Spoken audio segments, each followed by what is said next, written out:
Well, welcome guys. Welcome to another part. Let's get the game audio on. I'm currently sitting here wondering if my decision to skip going to the toilet before this is going to be totally TMI. Skip going to the toilet before this was smart or not. But yeah, we'll see how we go.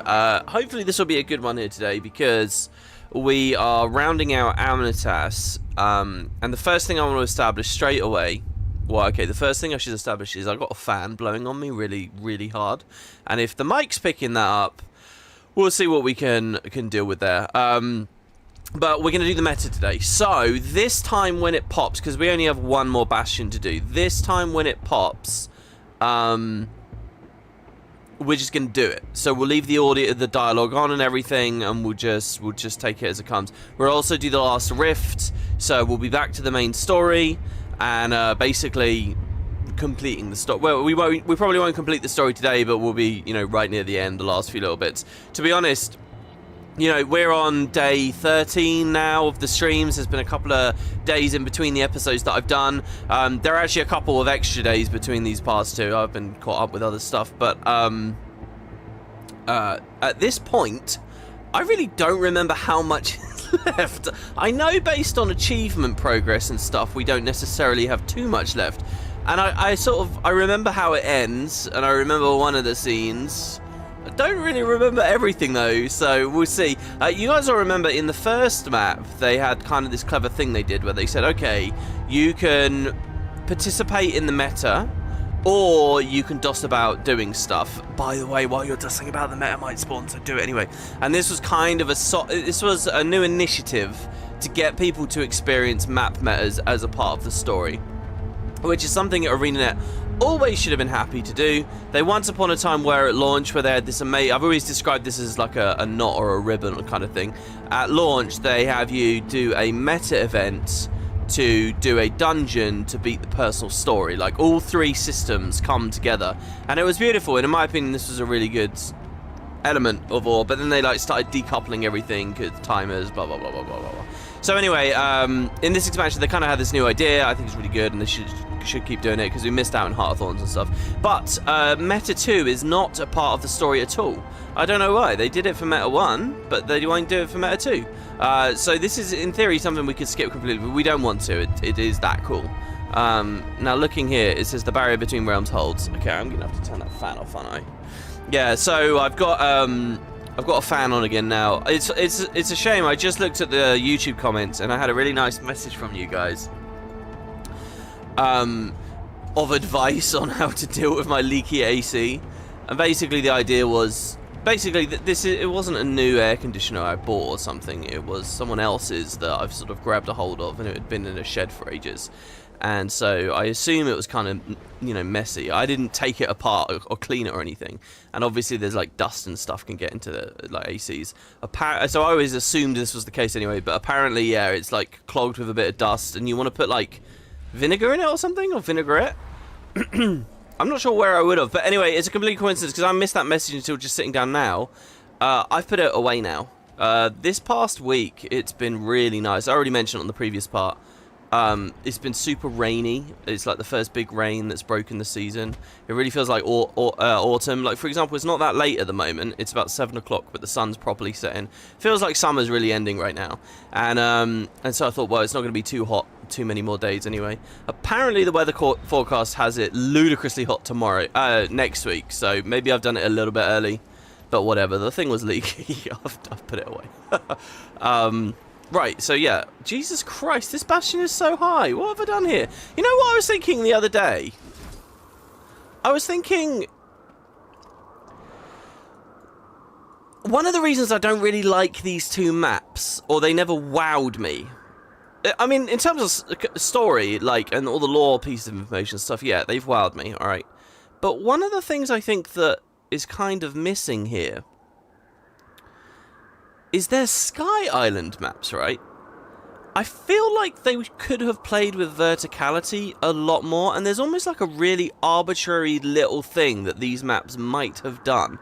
You know, my favourite thing in Skywatch Archipelago, this is so shameful, isn't it, was going like up to Akeem's Sacrifice, right? This island was super high. That was really fucking cool. And then like maybe this island over here was really high, wasn't it? Or like one of these. When it played a little bit with like the updrafts and there was a bit of up-down, that was amazing.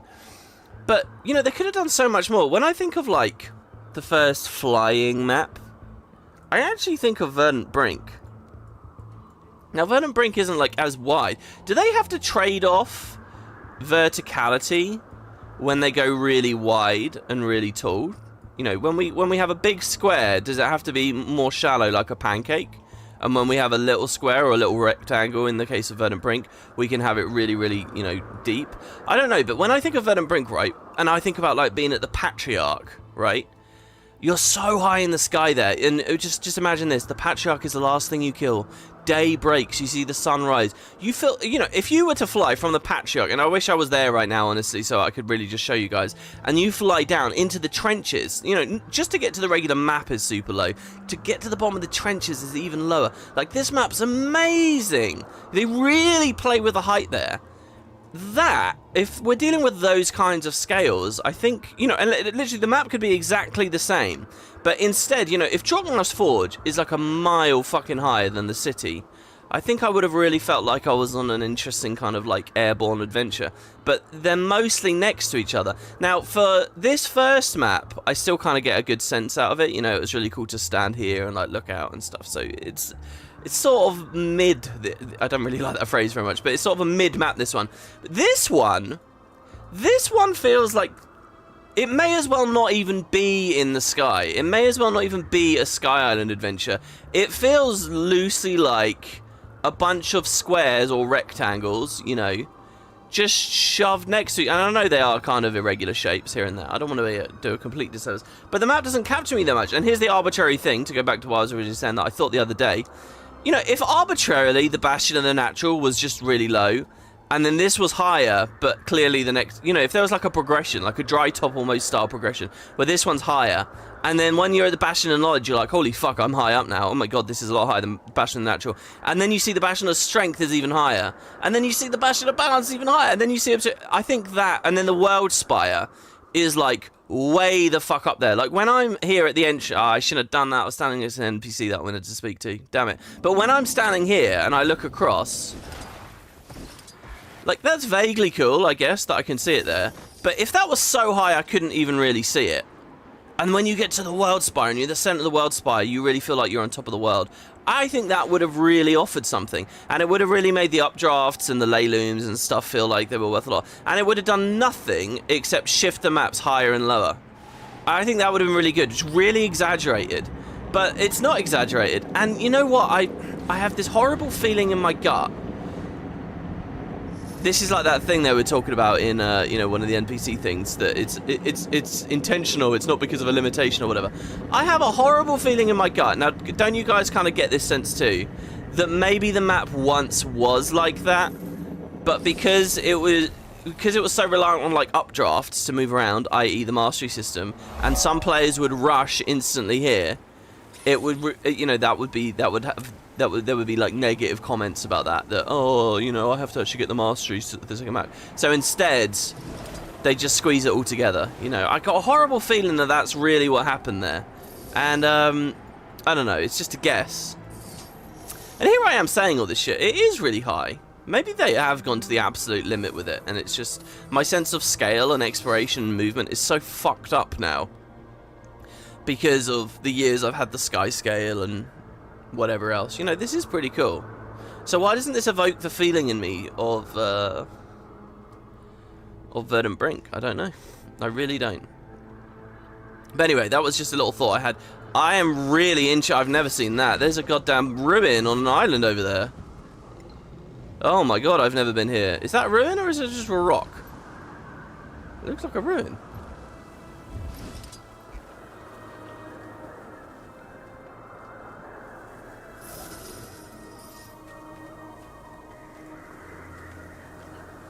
Oh, come on. There's got to be something here. Oh, come on. I was so sure.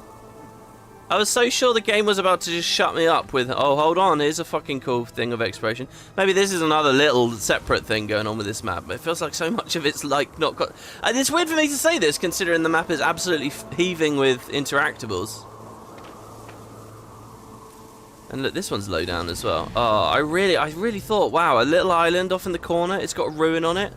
Surely there's a bit of info on that. And then I couldn't see anything, but I was able to like climb around a little. You know, it seemed like something might be hidden at the base. Brutal. All right, well let's try and climb up for the third time now to that NPC. I may hunt for a rift as well, but let's seriously try and complete one objective at a time here. Should we try this? I think we'll be all right. Need to cling to the wall. Oh god, no, I've messed up. Failed. Messed up completely. So yeah, let's go back. All right, so yeah, anyway, that's a little bit of an intro. There was something else I wanted to talk about as well. But, oh yeah, I put in the description. I'm not using Blishud today. I had a lot of advice from you guys about Blishud, particularly that the Tyrian area plugin wasn't updated, which is really interesting to me because I definitely did click the button to like update all plugins. And look, this idea that, hey WP, you should do a Blishud video, I kind of agree with. You know, I think for people that don't know, back you know, 3 years ago, 4 years ago, and going earlier to that, whenever it wasn't against TOS or whenever there wasn't an insane raging debate about it, like with Arc DPS, I was always very happy to cover add-ons and cover sort of like third-party development and stuff with the game, especially when I thought it really improved the game.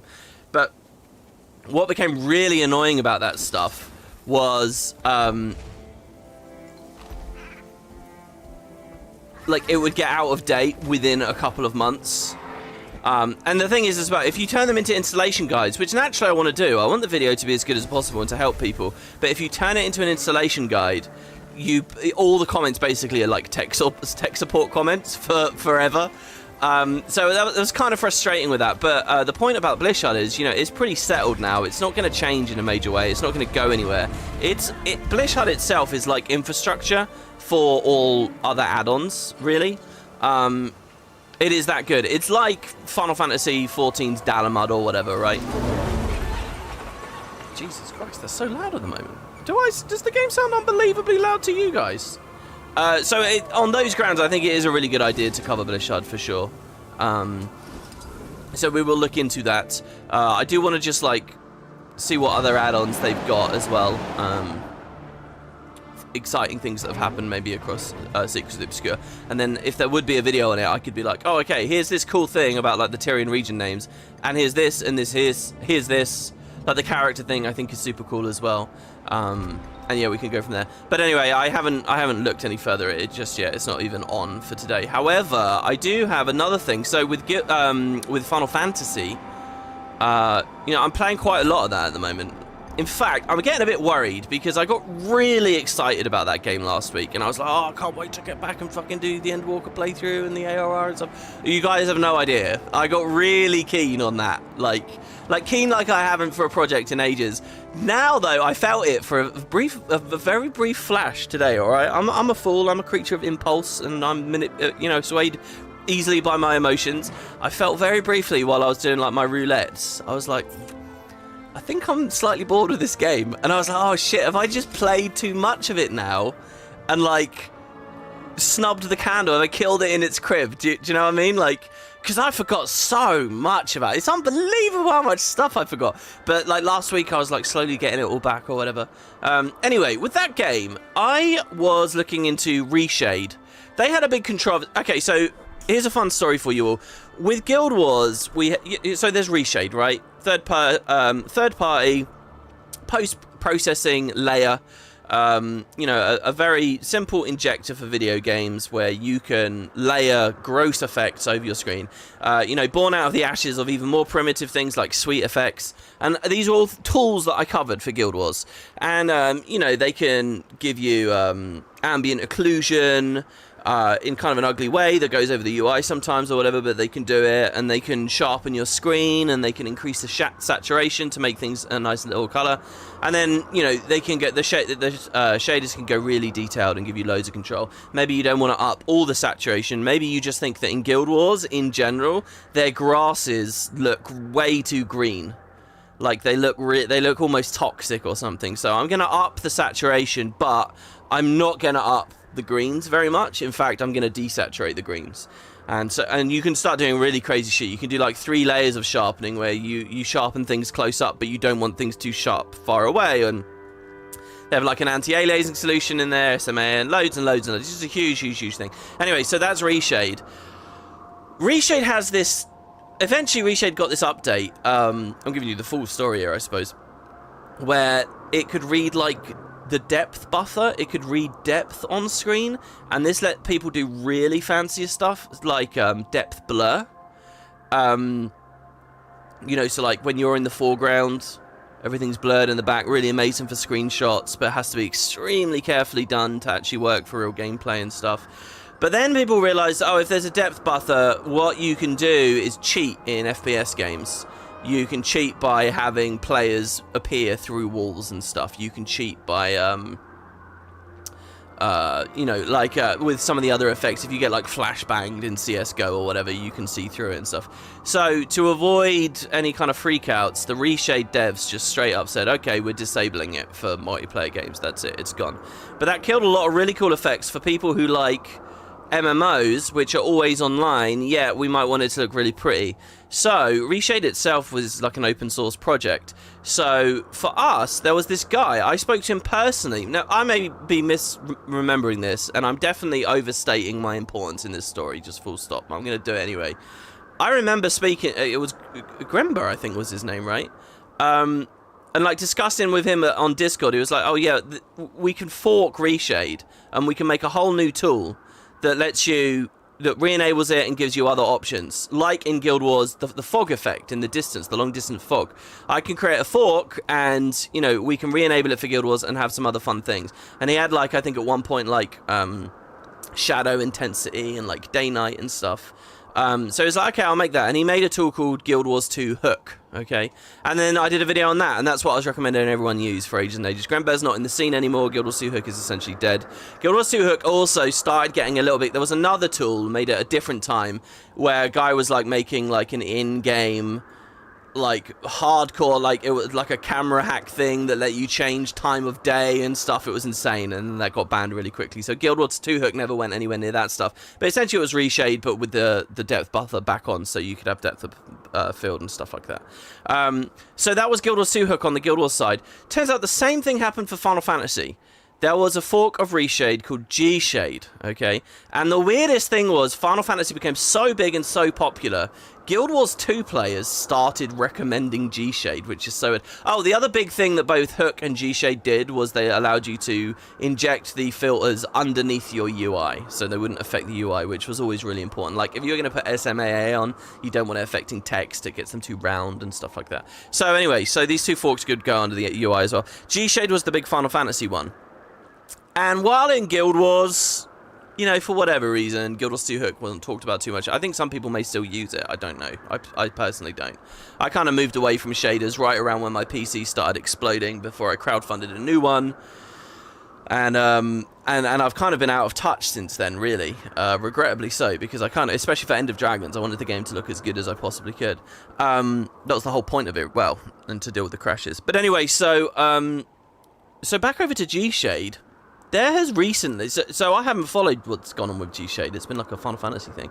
This year, there was a huge controversy with it. Like a massive blowout. Oh, and by the way, you guys, I talked as well about this whole add-on thing, and lots of you guys had comments, like, I'm not going to say aggressive comments, but very, like, company man kind of comments, like, it's trying to explain the weird Victorian situation about add-ons with Final Fantasy, where you were essentially... So a lot of people basically said, look, it's to do with consoles. Like, the reason that they won't endorse add-ons there, and they have to enforce some kind of policy on people who talk about it and stuff, is because they are cross-platform. You can't get them on consoles. and so it's an unfair advantage to people on PC. I think that's fair logic, and I think if you take the stance that it's look, this is policy, there's no emotion in this, it's just this is the way it is at the moment. I actually also read this might have been a comment online, or it might have been from one of you guys directly to me, but the most believable thing that I saw was an extension of that argument about the console stuff, which is it's actually to do with Sony. And essentially what it is because they are on PlayStation and soon they'll be on Xbox with Microsoft, that sense that PC has all these advantages over the consoles, that causes people to leave the consoles. So there's like a publisher thing where it's like, you know, Sony will crack the whip on them and say you can't be doing this, you have to have a bit of parity between the platforms here. Like there's actually that economic influence on it as well, which means that they have to not be seen to endorse add-ons, which means that sometimes they have to act if they are deliberately seeing them or whatever. So anyway, that's the whole story, and it's all very impassionate, you know, this is just how it is kind of thing, and that all makes a lot of sense. Anyway, back to this other thing about G-Shade. So there was a massive blowout about G-Shade where the guy forked it, and it's supposed to be open source, and he made it closed source, i.e. people can't see his code anymore. People can't see what he's doing. Now, my take on it is this: that people get very passionate about the things that they make, people get very passionate about the work that they do, people quickly feel that they aren't being adequately compensated, and people quickly get egos. And my assumption is the guy closed it off innocently enough, in as much as he wanted to hide some of the techniques he was using, hide some of the things he was doing, so that other people couldn't copy them, so that G-Shade continued to be the place and the thing that people use. And it was purely an ego thing, and it wasn't like a malicious thing. That's my take on it. That's what I think probably happened. But, you know, it's unbelievably scummy to do that, and with an online game, he could sneak anything in there. You know, there could be password readers, there could be whatever. Which makes it just a terrible, terrible, terrible, terrible idea, and an awful thing. And people said to him, look, don't do this. And he did it anyway. So everyone rebelled. People, there's a mass exodus of that tool at the moment. Basically, when I was last playing that game, when I was doing all the streams on Twitch with you guys, it was all that. But now there's been a huge falling out with the guy that made it. I think some people do still use it just for convenience or whatever, but apparently it's a really bad idea now. The funny thing is, okay, I just talked about Guild Wars 2 and Hook and G-Shade coming into existence because of Reshade itself had certain limitations and wouldn't do certain things. The funny thing is, all these years later, Reshade itself just does stuff now. Reshade itself can inject underneath your UI.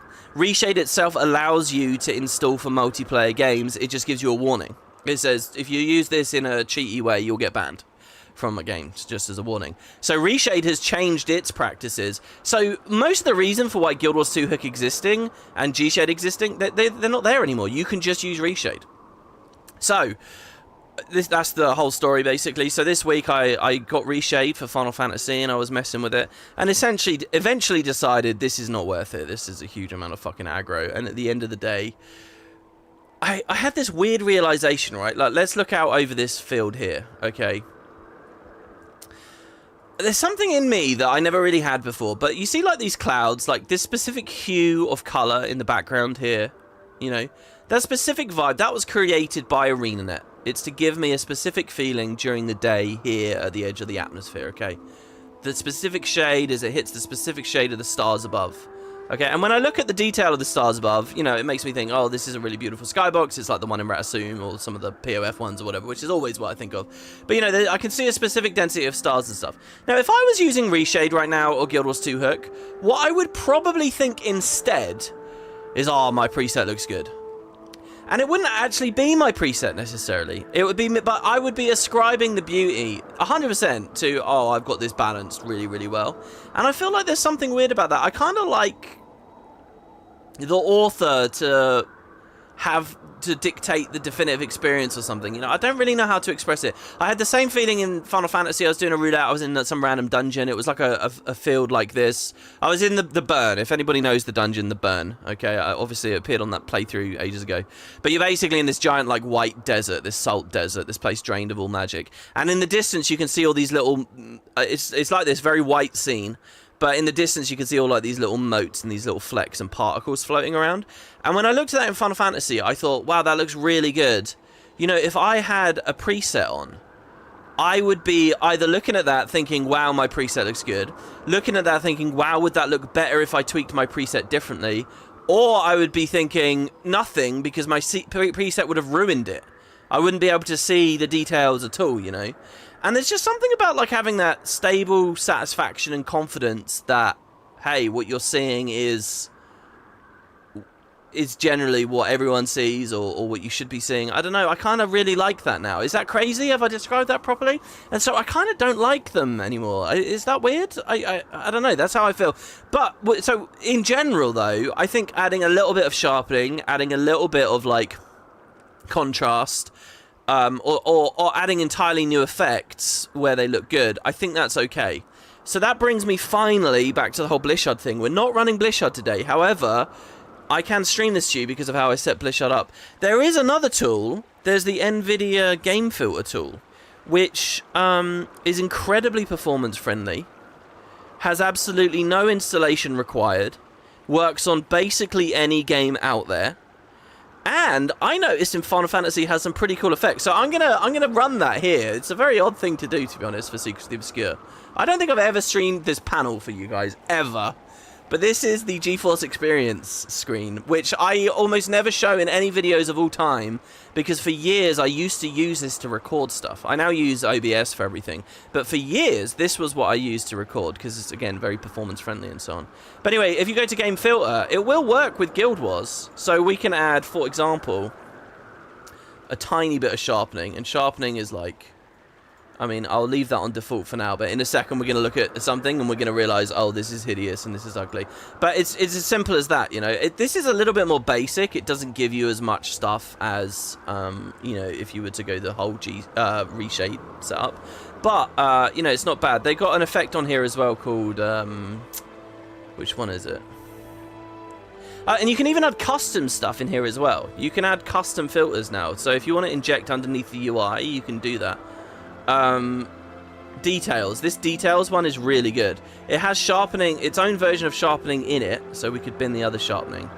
But it also has like, oh no, whoops, I completely messed that up. Details. It has its own one there, but it also has, you know, like the brightness from like that clarity effect I recognize from some reshade things, and it's got its own like mini bloom as well.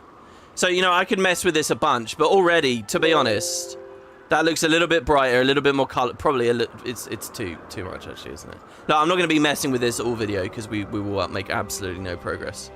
Like I could turn that off and turn that off. Ooh, oh my god. Oh, because that's minus 100%. That's really interesting. Oh no, the clarity is at minus 100%, so we could put that to 0.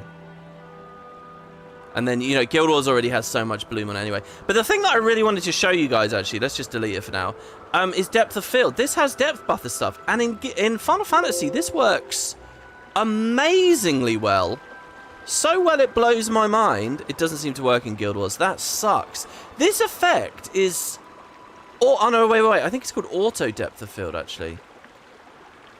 Oh, it's not quite working in Guild Wars. Is it working? In Final Fantasy, this is, like, perfect. I don't even know how to describe it to you, but basically, you look at an NPC or a character in the foreground, and it just exquisitely blurs everything else. It is the best goddamn thing. For Guild Wars, it's weird. Like, Liss is looking blurry right now, for no good reason whatsoever. Anyway, maybe so. I was hoping for a big dramatic result there, and it would have made this whole conversation feel worth it. But yeah, game feel, I might start messing with that. I might start turning that on. We'll see.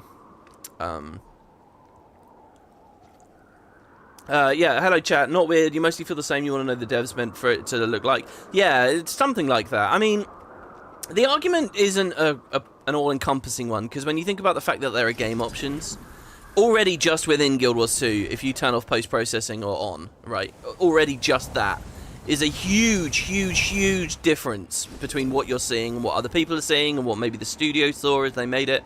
So you've got to be really careful about stuff like that. And, you know, there are areas of the game that encourage you to turn post-processing off, but actually they look a lot better when you go somewhere else, you know, because it's color-graded the screen and stuff.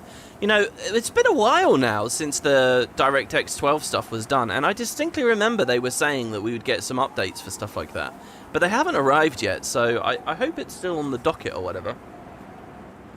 You know, I was kind of thinking we'd be in a new era of Guild Wars throughout Secrets of the Obscure. I guess the expansion's only really just started now, which will mean stuff like alliances and, you know, those technical upgrades and things will start coming in.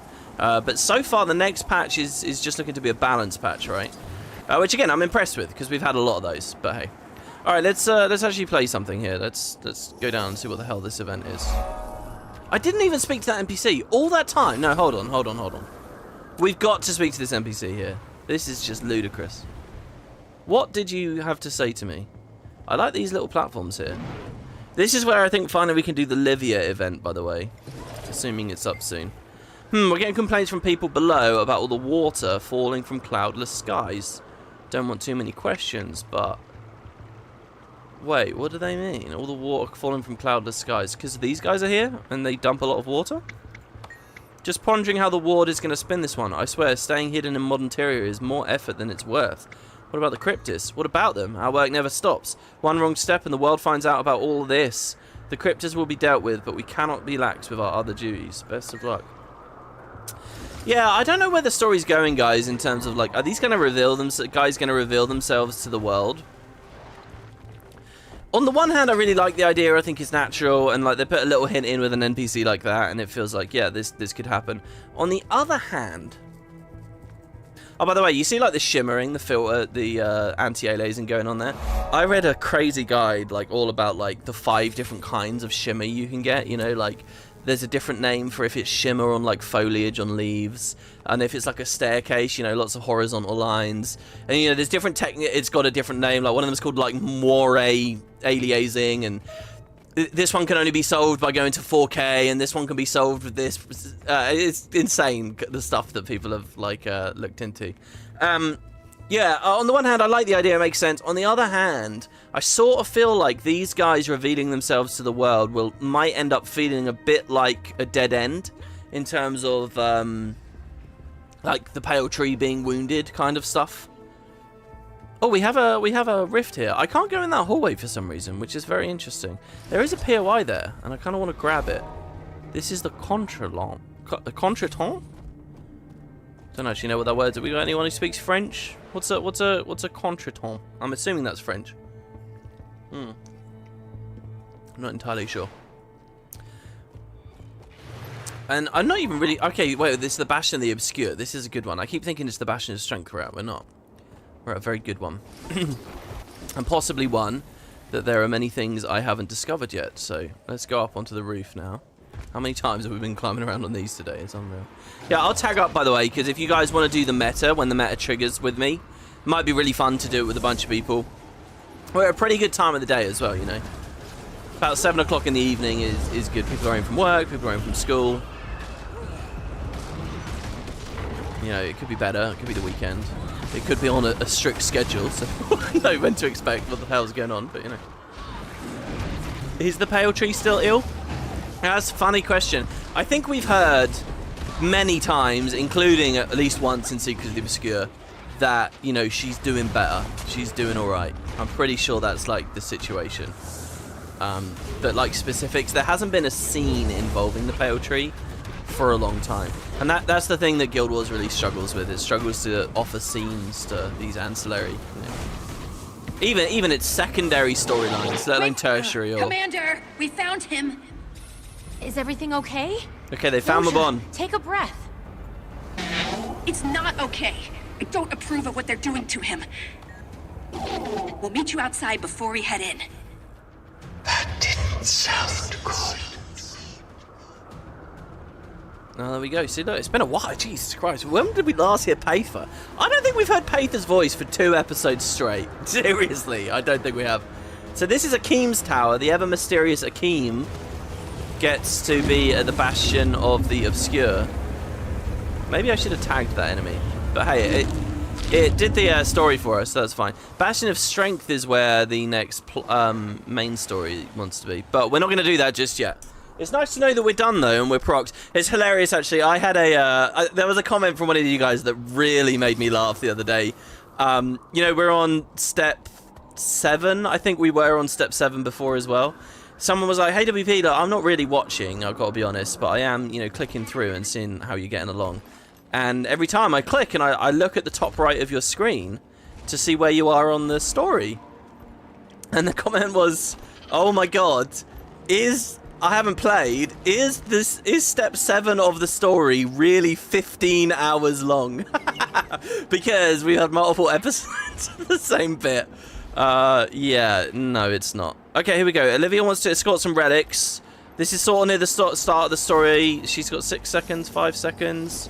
Basically, she comes to these. You see these platforms? She summons them. I hope you're a good shot. Hello, Livia. And we're off. This is hard, by the way. So what we need to do is stand on these. They'll be moving. Now, so it's a lot like in Grothmar, where you're on a moving platform and you get to snipe things. But I think we use the skill 3. Well, that's doing absolutely fucking no damage. Grant yourself stability for a limited time. Well, why would I want stability? Last time I did this, to be honest, I just ran out and... Oh, God. Can I quickness my buddy? Surely I'm doing this wrong. This is too low damage. I just ran out and did normal combat because I was doing no damage. I can't even one-shot these guys. But basically, the platforms we're on, though, now, unlike in Grothmar, the platforms we're on can actually break. And so you see Livia's platform's very healthy right now. All the others are breaking, including mine. Mine's actually on the lowest health of them all. And basically, last time I did this... Oh, maybe we're just here to shoot these. Okay. Maybe it's not the enemies. Maybe it's just the turrets. They all broke. And I fully expect that to happen again, except Livia's, which got by on the tiniest little shred of health. I would love to go up there and press F and get a big lore bomb from her with you guys, but unfortunately I don't think she has any dialogue during the actual... Oh look, we actually missed one over there. And what this is going to do is it's going to take us on a bit of a tour of this space between the World Spire and the Bastions. It's fun to think that at any point we could have been on one of these other bastions, you know, exploring some of the trees or something, and we would have just seen Livia floating on by on one of these and grabbed, you know, got on. I think that's always the magic of dynamic events, like, that you just see one nearby and slowly people gather and gather and gather, and all of a sudden you're in a massive meta. It's a strength of dynamic events that I really don't see in the FF Fates as well, because like I said, I've been playing a bit more of the game. I did a few Fates. I'm trying to do like their equivalent of legendary weapon. Not that I'm making much progress. It looks way easier than a Guild Wars 2 legendary weapon. I wonder whether I'm wrong about that. But they have you do like their dynamic events, which are called Fates. There you go, it's broken. And they're just so crap, man. I want to take back a compliment I gave to that game in these videos, like last part or something. I was like, oh, Fates are better because they got, in some ways, because they got like a little lore description on the UI, so you can always catch up. No, that's all they have. That's all they have. In Guild Wars, there's an NPC who is voice acted that will walk to a place and will say a thing. And then a fight will start. And a lot of it's really generic filler dialogue or whatever. But there's quality there, right? Or you can press F on the NPC and they will say, hey, I've got a problem. I am trying to fish. There is a monster in the water. Will you please... You see the monster. It's actually moving around. It's doing things. In Final Fantasy, they just spawn a fucking shark. And that's it. There's nothing else except a little, like, wall of text on your UI that's just there. There is no story. It's a complete substitute for the story. So I want to take that fucking compliment back. I was wrong about that. It's totally not right. They just copped out and were like kind of lazy about it. I think, especially when you consider, you know, the arena voice acts and stuff. Guild Wars can sometimes do it. You've seen in recent years they'll have like a dynamic event where it's just like a vet standing on a field doing nothing, right? That does happen in Guild Wars nowadays, and I have no problem with it really, as long as there's a balance. And in those scenarios, you know, maybe Final Fantasy has the game tipped, but generally speaking, they haven't exactly innovated there. Yes, more of that. Nice. We actually sniped one of them. I don't know if there's an event to do well with the shooting. You know, in Grothmar there was. And by the way, I keep saying Grothmar. Drizzlewood had stuff like this too. You know, you shoot the flyer balloons down. End of Dragons didn't really, did it? Does End of Dragons have any rifle shootout content? I can't keep this up. Get out of here. Alright, we failed. We failed. There you go. So, I actually did, I think it was just me and Kerry the other day, and we did that. It's a group event, and we succeeded. This time, with a bunch of people, we didn't. So, I'm desperately trying to remember what happens when you succeed now. I think she just, like, takes some stuff to the Bastion of Knowledge, maybe. And they say, oh, hello, and then that's about it, I think. Please tell me, we still didn't get this waypoint. Oh, my God, we have to do the climb again. All right, guys, I'm going to turn my fan back on, all right? If there is a really loud wind sound in the microphone, I want you guys to tell me about it, and I'll turn it off, okay? You would have heard it already. If there is, you would have heard it already because it was just blown. I've got it on, like, oscillate, right? So it moves around. I don't want the full blast of the wind. But yeah, I put the AC away and set my fan up in a new spot, and that's kind of the little setup that I've got going on there. Trying something a little bit new. Another little thing I'm trying new at the moment is apple-flavored tango. And it sounds kind of disgusting. I don't know whether I was that into the idea, but it's pretty good, I gotta say. I'm trying to wolf that down before my coffee gets too cold. That's right, I did bring 2 drinks up. She takes the artifacts to a museum and a boss spawns. Okay, yeah, but I mean, does she say anything about the Scepter of Ore? This is really good, actually. I went on this rant about there not being enough verticality, and now I've climbed this thing 4 times. Which is enough to me to say, level it all, flatten the whole thing out. This is too difficult. The thing that's annoying me is I swear I saw a ley loom. I swear there's a ley loom here that just takes you there, isn't there? I mean, why am I having such a problem with this now? Like, I can't find it anymore. I just wandered onto it before. Also, when I take one updraft generator, my expectation is that there'd be another one, but there doesn't seem to be one here. Well, we can get some rich orichalcum, which again, like for years, I wasn't gathering these, but I've come to realize market forces are such that these are actually still worth a good amount of money, so you do want rich orichalcum. My pocket's doing pretty well at the moment. Oh yeah, oh, I forgot all about this. It has been too many days since the last part. I bought these, another rare collection. This one was incredibly cheap.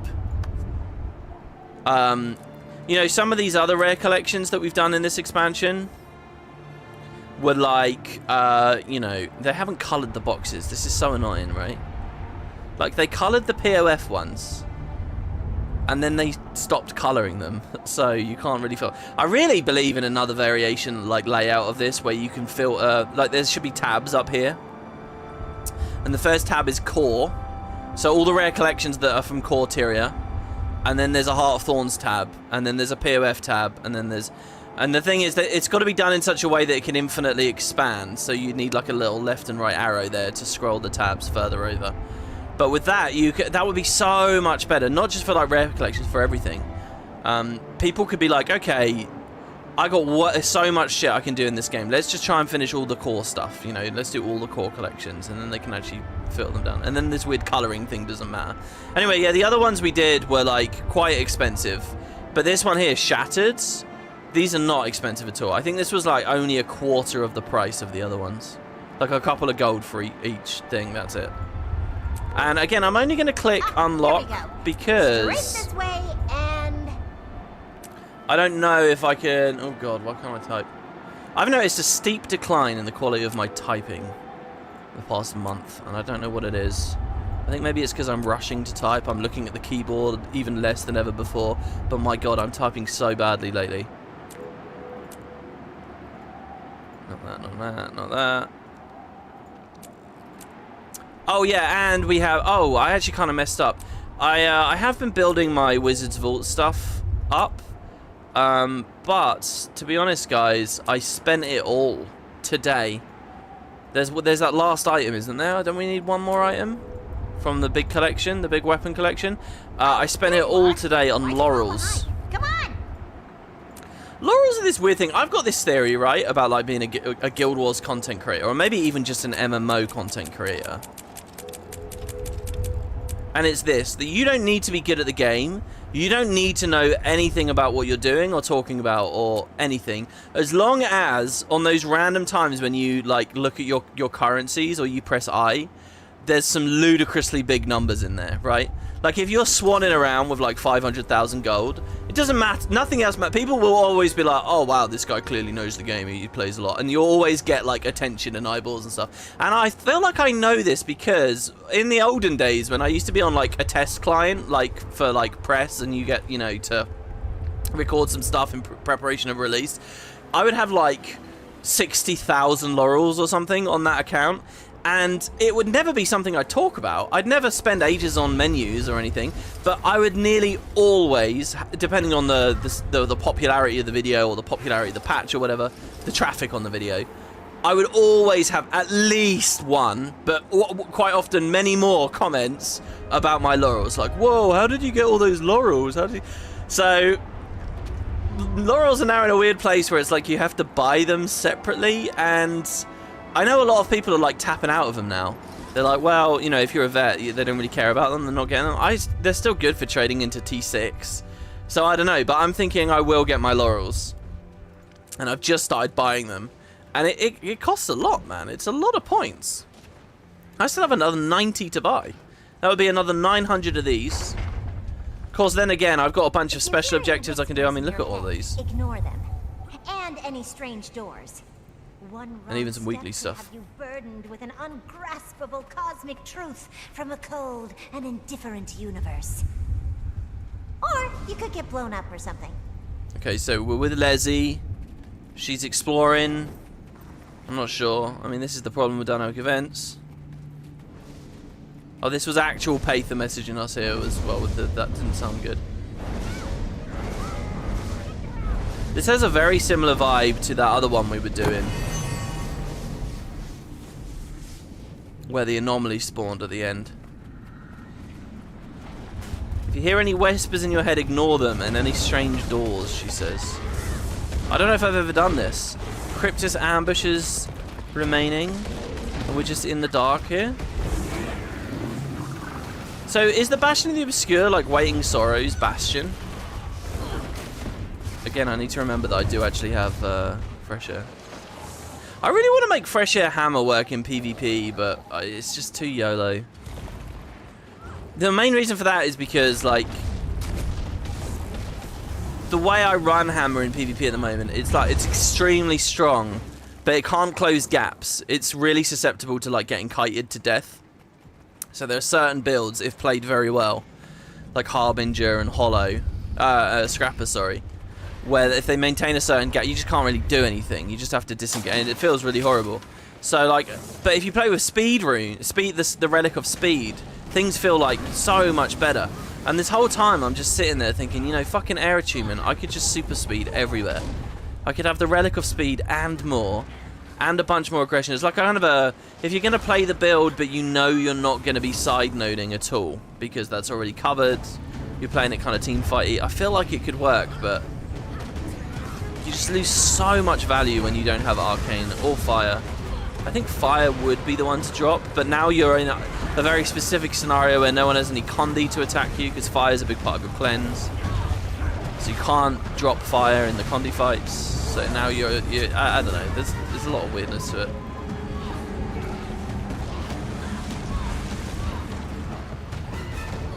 I will end you. Oh man, I looked away at chat for like a blink of an eye there, and then when I looked back, the boss had moved a mile away.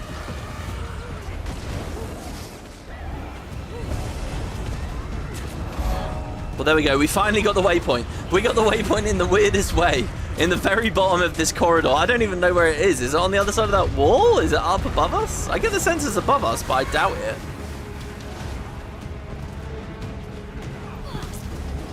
Oh, there is a bit of chat about FF. I feel kind of bad, guys. I'm in a weird spot where I really don't want to rant about that game too much in here because what if it, you know, it might be boring as sin to people. But I do want everyone to know my plan is, just so that you guys know, one of my next big projects. Well, we're going to listen to see what this dialogue is first. Because this might be really interesting. Oh, or maybe not. Oh, just unlocking the mysteries of our reality. Nothing special. I obtained vital data on the Nyos rifts. Oh, you obtained vital... I specifically told you not to trifle with those portals! And yet, science marches on. That data will give us a huge advantage against the Cryptis. No need to thank me. Thank you. You... Ah! So overjoyed he can't even form words. Thank you, my friend. Today was a great scientific victory. The eternal alchemy smiles on us. Okay, so they keep it vague what she actually did. This feels like it's like emblematic of the whole story. If it turns out that, you know, like the Wizard's Tower, like early Isgaran activities caused the Cryptis invasion in the first place. He opened a door he shouldn't have. He became curious. You know, the second the commander was in Naos, they like found the commander. The second the Elder Dragon influence is over and the spies shifted. If it all turns out it was the reason he has focused so much on this problem is because he caused it, because he opened a door he shouldn't have. I feel like this is a little story that essentially is not on the same thing. Yeah, okay, so the Final Fantasy thing. I think my next big project, almost 100%, is going to be that game. But just so that you guys know, I obviously already did a huge FF14 project. For those that missed it, it's kind of fucking bad and stupid and weird because it started halfway through the story. I don't know if you guys know this, but essentially my equivalent of the Final Fantasy XIV playthrough right now, and you can watch it, I've got playlists up on WP and 2 and stuff. It's like I skipped Core and I started in a Heart of Thorns. Their equivalent. It's an expansion called Heaven's Ward instead, but it's... And by the way, when I say equivalent, I really do mean equivalent. I mean like the years of their expansion releases neatly line up and everything. It's crazy. So it's like I started in Heart of Thorns and didn't do the actual start.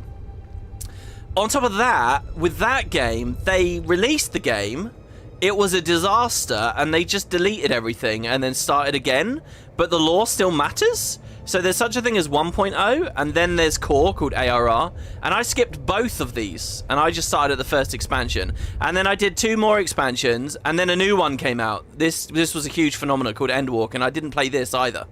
So I'm currently in a situation where I've done the shit in the middle, but I haven't done the current expansion, the one that's coming out next summer, or the first 2 things.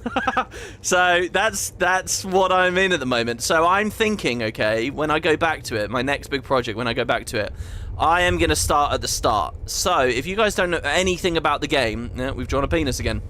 If you guys don't know anything about the game, it might be really worth to watch this new thing that I'm going to do, because it will actually be at the start. It will be a proper starting point. You won't need to know anything. And, you know, I'm going to fill in some of these gaps that I've missed. So, yeah, anyway. So, but the point is, I don't want to rant and rant and rant about that when we're trying to enjoy Secrets of the Obscure. You get what I mean? We have another event over here. Isn't it odd? Is what odd? With the wizards occupied, there's been no project oversight.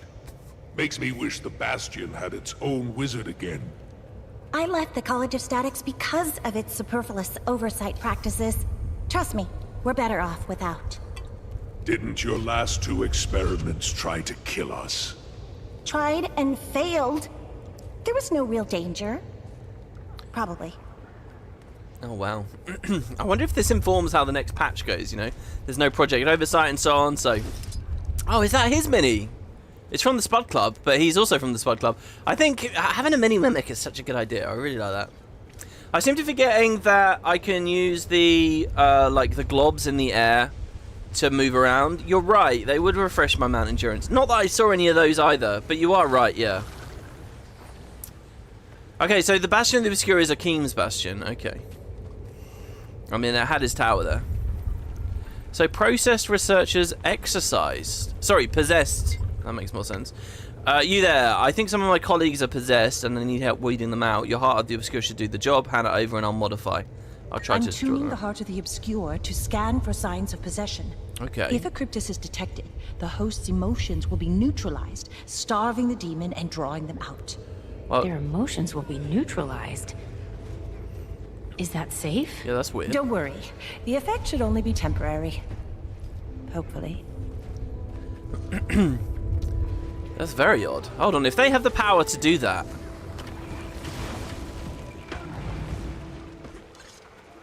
What does that mean? They could have employed that in the war a great many times, right? So, purge corruption. Is this literally just used as special action again, basically? I don't actually... Oh, that's cool. We did so much damage there just with a single fire too. What was that? 78,000 damage? Time remaining until they fully succumb. 7 minutes. That's ages. Okay, let's go over to these guys. Is there good dialogue here about, like... I like this icon. Hello. Heart of the Obscure drained. It's recharging, it says. Oh, this guy was infected. Possessed.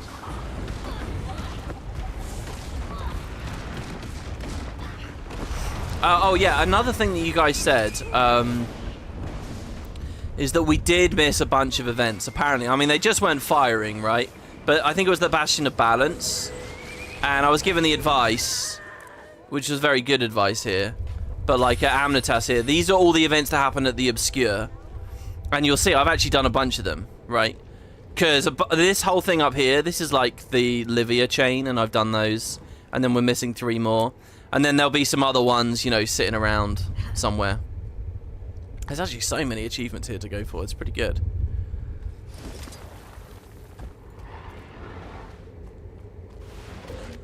We'll see where we're at once we've done our, like, general sweep of the X back here. So here's another one. Stop the Cryptis from taking the map room. Oh, man, a map room? Okay, that sounds really cool. We gotta go there. You know, because I was mentioning the other day, I was like comparing like the library here to the Derman Priory room and all that kind of stuff. And I sort of think, you know, like that one of the big things that was really good about the Derman Priory archives was the map on the floor. And we're now in Guild Wars Secrets of the Obscure, like post End of Dragons. We're thinking about other areas of the world to go to. We've got this huge society. Like, this society in a lot of ways is not unlike the Zephyrites. And the Zephyrites, a question we were always asking, guys that can fly in the sky and move around everywhere, was who have they spoken to? Have they spoken to the Canthans? Have they spoken to the Elonans? Because remember, the Zephyrites in Guild Wars 2 predate the existence of those other places in Guild Wars 2. Have they seen other places? What mysteries? Where have they been? All those same questions we can ask about the guys here. All of them. I feel like they should have maps and knowledge and information about other areas of Tyria, and I think it's a great idea for ArenaNet just to put in tiny little Baltec-style teasers to those areas right here, right now. The time is right for it, right? And so far we haven't seen anything like that, but here's a map room.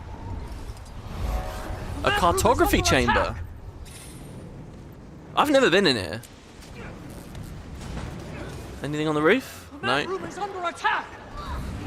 Yes, the map room's under attack. I get you. The map room is under attack. Oh wow, they're properly spamming. Could really use some help over here. Yeah, I'm helping. They're nearly dead. Oh my god, I must be such a crappy tag to follow. Imagine you just randomly in here and... That's right. Run back to your masters. Surely you don't need a map for that.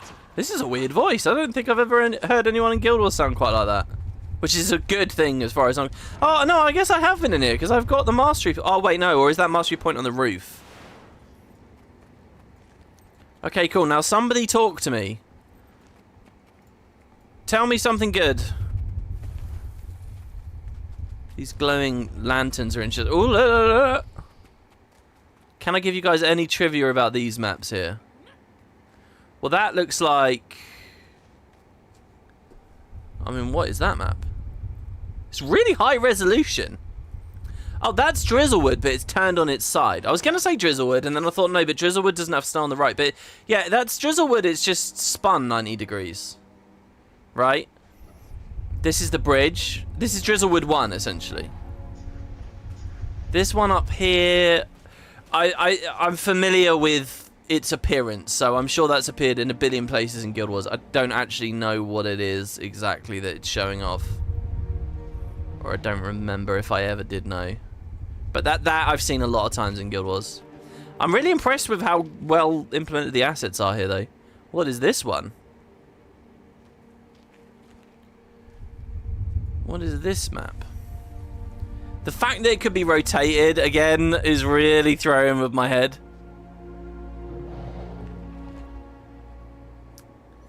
Okay, and we got a purple line on it, so I assume that's showing the brand. Is that Thunderhead?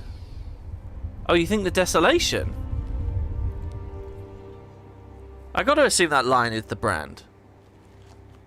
And I keep looking at it and thinking Thunderhead. Is it an upside down Thunderhead? Like this area up here? Where is the brand? The brand's down there though. It's not even the brand actually. It's so... Jesus, this season was crazy. You guys think that's Jahai? Oh, you're right, it is Jahai. You're right, it's Jahai. Of course it is. This is where you get the Eye of Argon. This is where the little temple is, and you can start the Jinn escort, right? And the Jinn escort takes place over here. These are the weird reality warps, you know, where ore and stuff. It's interesting that these guys have a map of this. Of course it is. That's Jahai. Whenever I see maps, well, oh look here. We're actually standing on them. That's the Eternal Battlegrounds in World vs. World. This is Queensdale. This is a really weird Queensdale map, though. It has New Crichton written on it.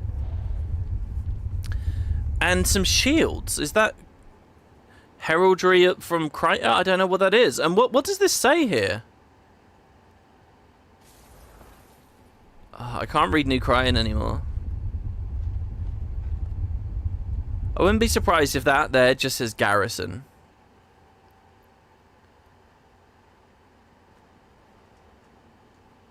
I think this up here says Divinity's Reach. 99% sure this says Divinity's Reach. I'm pretty sure those last 5 characters are Reach. I think that says Divinity's Reach up there.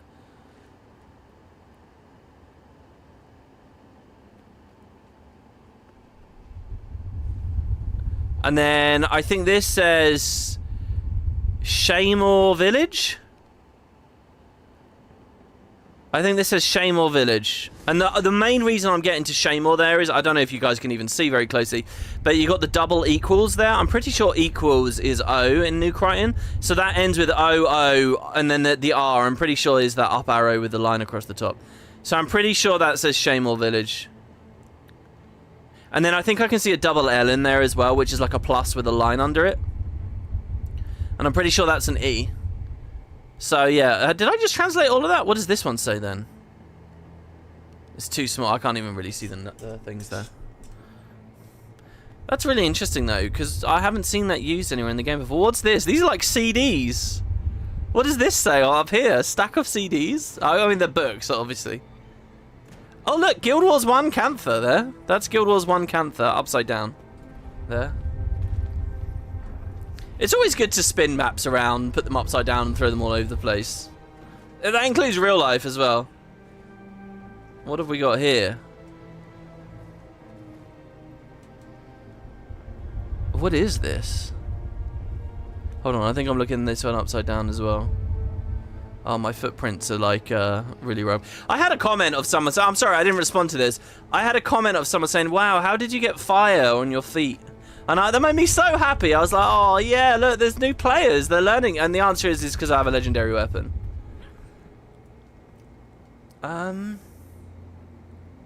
Whenever I see maps like this, it always takes me back. The piece of trivia I always want to give, you will have heard me give this countless times before, is during pre-release, at one of the conventions, the devs brought fans in to design dynamic events, and the fans got to pick one of 3 maps. And I think it was like Sorrow's Embrace, Harathi Hinterlands, and like an Ascalon map, maybe Fields of Ruin or something.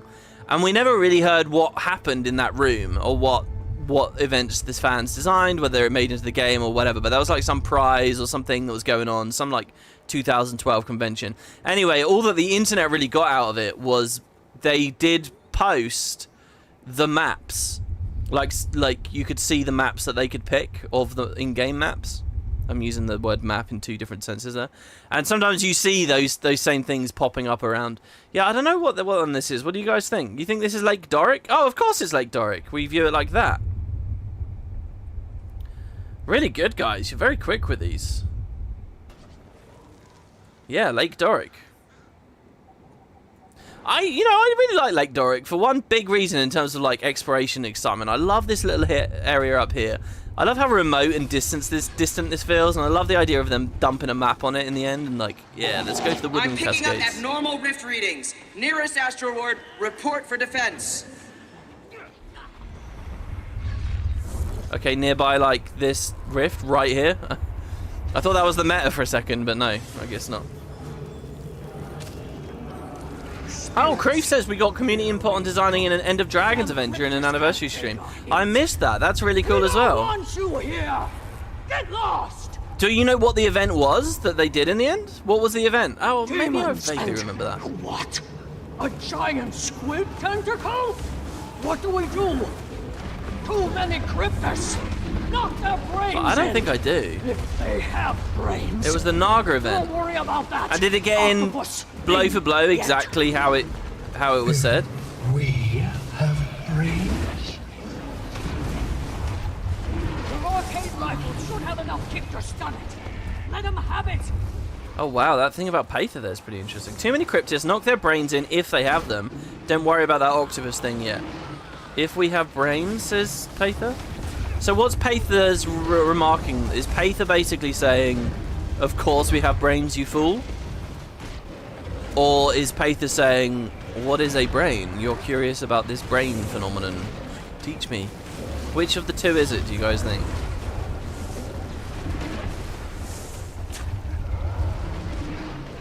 I think I've got a little bit of a problem on this map with the fact that, you know, you have rift hunting as an expansion feature, and we're already doing a bunch of that with the Heart of the Obscure.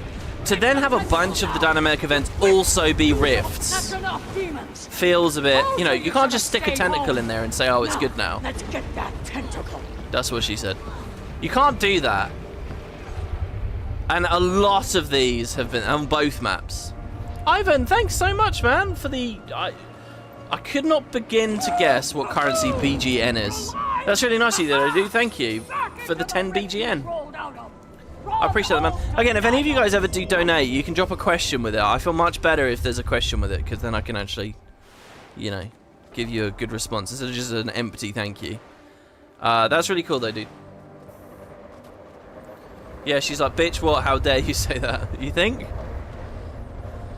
She's so flat with it. She's flat, deliberately so, you know. She's inscrutable with her tone. It's kind of difficult to tell. I don't want to leave the map room yet. Hold the fuck on. Hold on. Is that it for the map room? You're not actually going to get... Come on, one of these has got to be a map to a new area of the world. Surely. That's the Tarir map. Well, not technically Tarir, but in Auric Basin, it's like a ley line hub map thing. You know, you go there and basically right before the Hearthorn story ends. This, I remember on like day one in the Spud Lore channel, the spoiler channel, someone posted this and was talking about this excitedly. And I had seen it as well, but this asset is used somewhere else in Secrets of the Obscure also, somewhere like mundane. And I was like, why were they so excited? But now I realise they probably saw it here in the cartography room.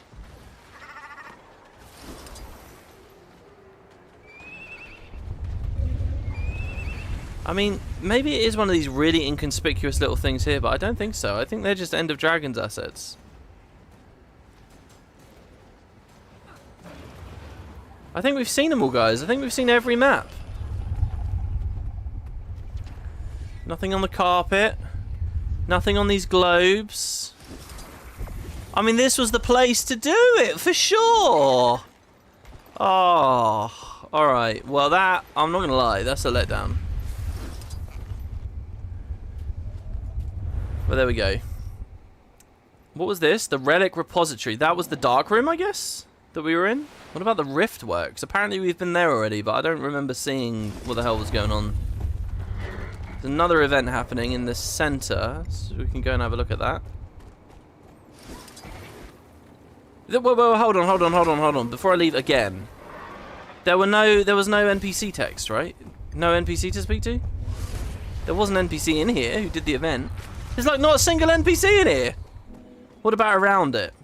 Hey, Cograth with the 100 SEK, thank you, man. The relic repository is where Livia's event starts. Ah, I see, yeah, and she takes the relics to the other place. Well, that rift is up again. I actually don't...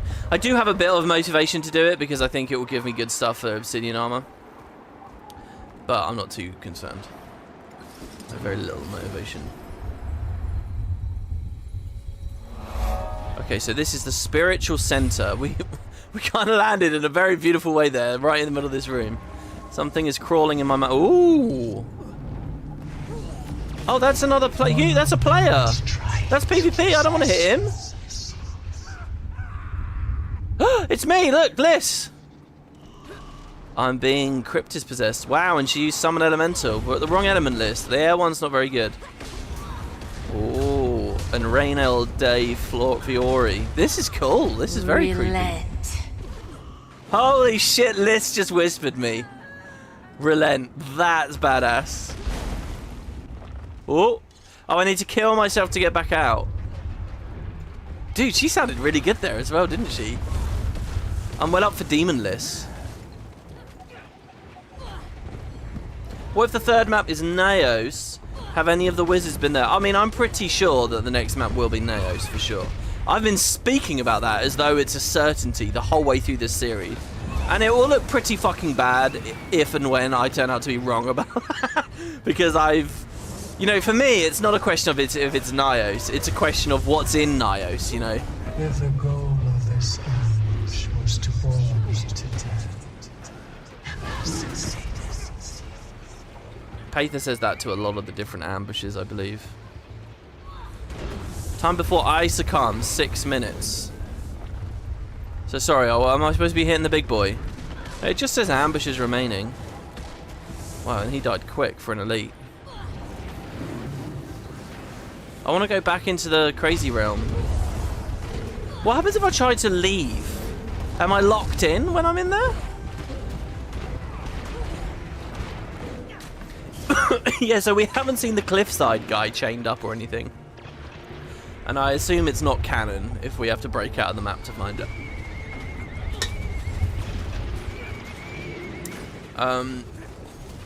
Yeah, I don't know, let me see what you guys are saying here in chat.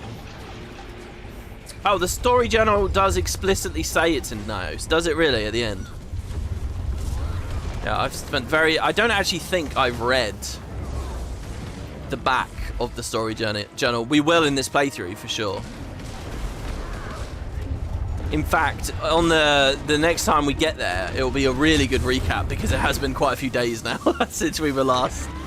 I mean, what was the last main story we had? I mean, really, there's not much to recap from last time we read it, guys. Mabon ran off in a fit, and now we found him, and Zodja doesn't like the way the other wizards are treating him right now. That's it. That's the story. There's not much of a recap, but I'm sure there's at least 2-3 paragraphs. We'll get out the commander and what they think about the whole situation. Okay, good. Follow-up event? I expected more from Epoch. Oh man, coffee's getting cold. How is this? Jesus Christ. I'm like amazed right now that the coffee's getting cold. I'm like, how is that possible that it's getting cold? But then I look and apparently we've been playing for an hour and a quarter already.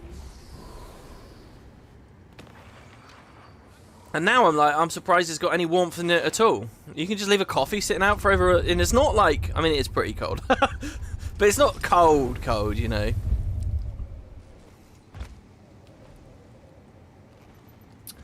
Let's go up and get this vista. Has WP done the Dynamic Asura Scholar Investigating Rifts event where Eparch speaks to the commander yet? No, I don't believe I have. Is it here on the Bastion of the Obscure?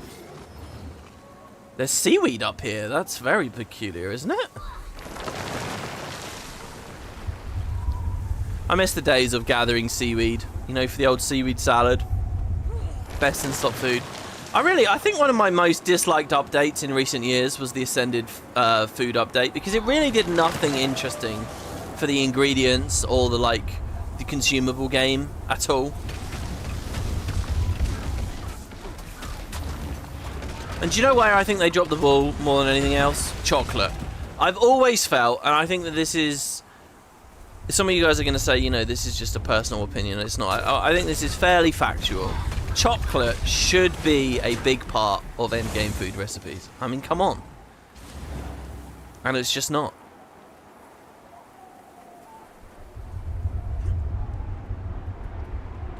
Oh, hey Boots. Have I brushed my teeth today? Boots, you're scaring me. We weren't due to do anything, were we? You're really scaring me actually right now. We weren't. I did one event in that chain earlier this stream. Did I? Okay. The thing is, me and Boots have been saying for at least 6 months now, yeah, let's do balance with Boots. Let's get back at it. Let's do balance with Boots. But there's not been, like, I mean, there have been. I mean, why didn't we do it with the Boon update? I don't remember anymore. It would be weird to squeeze in a balance with Boots over an expansion launch, I think, as well. That would be a thing. Spiritual, I don't know what else is going on here at the Spiritual Center. Perhaps we can speak to an NPC down here.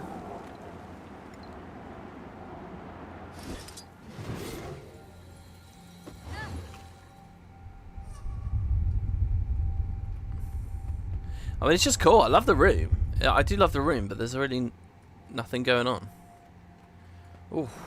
These past few parts, it's feel like we've been in a lot of big empty rooms, hasn't it?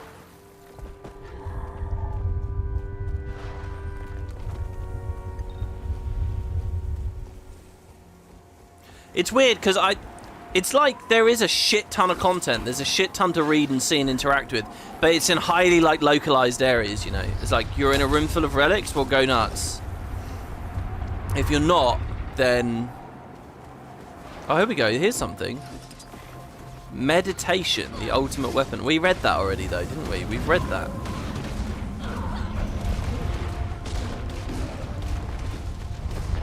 So here's relics. I think this is the Livia thing. Okay, let's do the Livia thing from the start here. Again, this is a difficult event. If you guys want to help, I'm on EU at the moment. You can join the squad. Just /squad join lists. You just type that into your chat box. Why am I still in combat? Oh my god, I'm being swarmed. Whatever, we'll use the Jade bot. Okay, so the relic room. Here we go. So remember I told you guys to go in that pot? That urn before, because there was something hidden in it? A part of that same thing, one of these like little crates in here also is like, it's like a fake crate. And you got to press F on it and you get like another little, you know, they're like weird gathering things. Oh, the relic has trapped me. Overpower it quickly. Let's go. What with this? Whoa, they can fly. We've had Astral Ward members planted across all of Tyria. Collecting relics deemed too dangerous to be left out in the open. Just like the gods They're did. being sent here to be sorted and archived. The Cryptis attacks have been mucking everything up. Everyone on relic duty has either fled or fallen. I know a thing or two about artifacts, so I figured I'd step in. I appreciate the assist. Here you go, and see, we're now here where you saw a second ago. To portal down. We'll have to use the ley line network. So then she's going to go on the floating platforms, and just before they take her, I want to explore this room though, and she's just telling me to leave the room straight away. Like, you see these question mark things? It's like these. So I'm pretty sure we won't get wood from this. I think we get flax apparently from chopping those down. Is there anything on the upper level? I think the meta event takes me vaguely near here. I think the first time I ever did the meta, it started when I was exploring this area. Alright, it really doesn't look like there's anything interactive here, guys. So let's just stay with the event. And they don't rocket off at light speed, so we got time to catch up. Alright, that's it then. I think that's the Bastion the Obscure done. I'm astounded that the meta hasn't triggered yet. I mean, what is the deal here? The meta was spamming constantly in these other parts. I suppose we've got things to do, so, you know. Alright, okay, let's get our rifle out. The question is, could we use the fire attack on our sky scale to contribute here as well? I don't know whether this gets worse the more people are here, you know, like it scales terribly. Also, it'd be interesting to discover you could heal these. It just doesn't seem worth shooting anything, see? It's like my rifle bullet damage doesn't go up just because there's more players around, but their health goes up. I think just focus on the turrets, and then maybe, I don't know, like, do I get a stun ability? No. You get reload, you get fire, and you get stab. I mean, why would I want to give myself stab? Well, someone shot that pretty quick. Oh, and the Lear event's going on as well right now. That's pretty good. 2 group events intersecting here. I say that's pretty good. They probably try to avoid that as much as possible, you know, because you don't want the groups splitting up. Great lore book in the rectangular green area in the north of the Bastion of the Obscure. There's a letter higher up. Okay, that's really good. Okay, I will 100% go back to that. As soon as we're done with this Livia event, fail or succeed, I will go back to that, because I don't want to miss things for sure. And I think someone said something in Spud Club. I can't remember what it is now. It was like 3 days ago. They were like, oh, WP's missed this. I think it was just one of the events in one of the bastions or something. But we'll get them. I mean, as long as they're tied to the achievements, we'll find all this stuff. This is like the roller coaster in the Gold Saucer. Wait, how do you know about that? Oh, wait, didn't you tell me you did play that game? I can't remember. It's way better than that. That game's rubbish. That game's like a glorified QTE. No. Guild Wars is way better than that. Way better. Oh, wow. Some of you guys are shooting quick. Oh my god, and again. Give it to me. Nice, I got one. My concern here is I've shot so few, I might not have credit.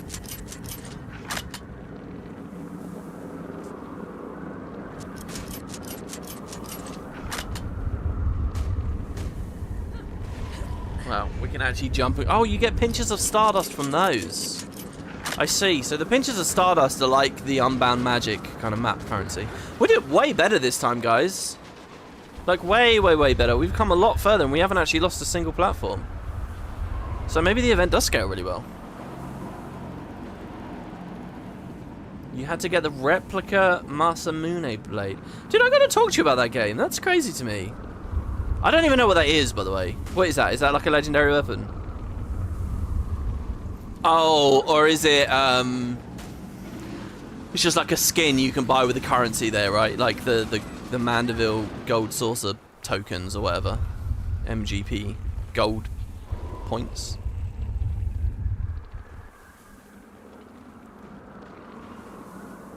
Oh, there's some down there. Holy shit, you guys are killers.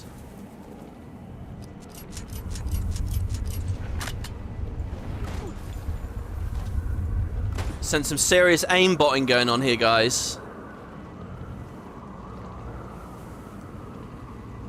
You hope that once and if we meet Vanda, she'll have a more humanoid model. Vanda was... What was Vanda? Vanda was like, the one with the hive that had Dagda, right? Isn't that right? And they were only mentioned. Vanda was a demon mentioned very flimsily. At one tiny moment early on. There we go, look, we've done the event. So what we've unfortunately missed here, though, is speaking to Livia and just, as in pressing F on her, you know. Because you guys will notice, it tends to be the best lore and stuff is coming from pressing F, you know. It's like with Galrath or whatever. Okay, everybody off. There's the museum up ahead. So we bring we sort the relics at the Bastion of the Obscure, and then we take them to the museum when we know they're safe.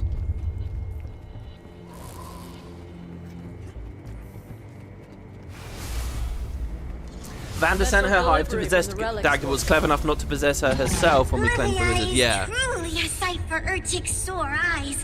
Thank you for the shinies. Again, just doing my part. Livia's magical crate of shrinking. Indeed. Unload the shinies, everyone!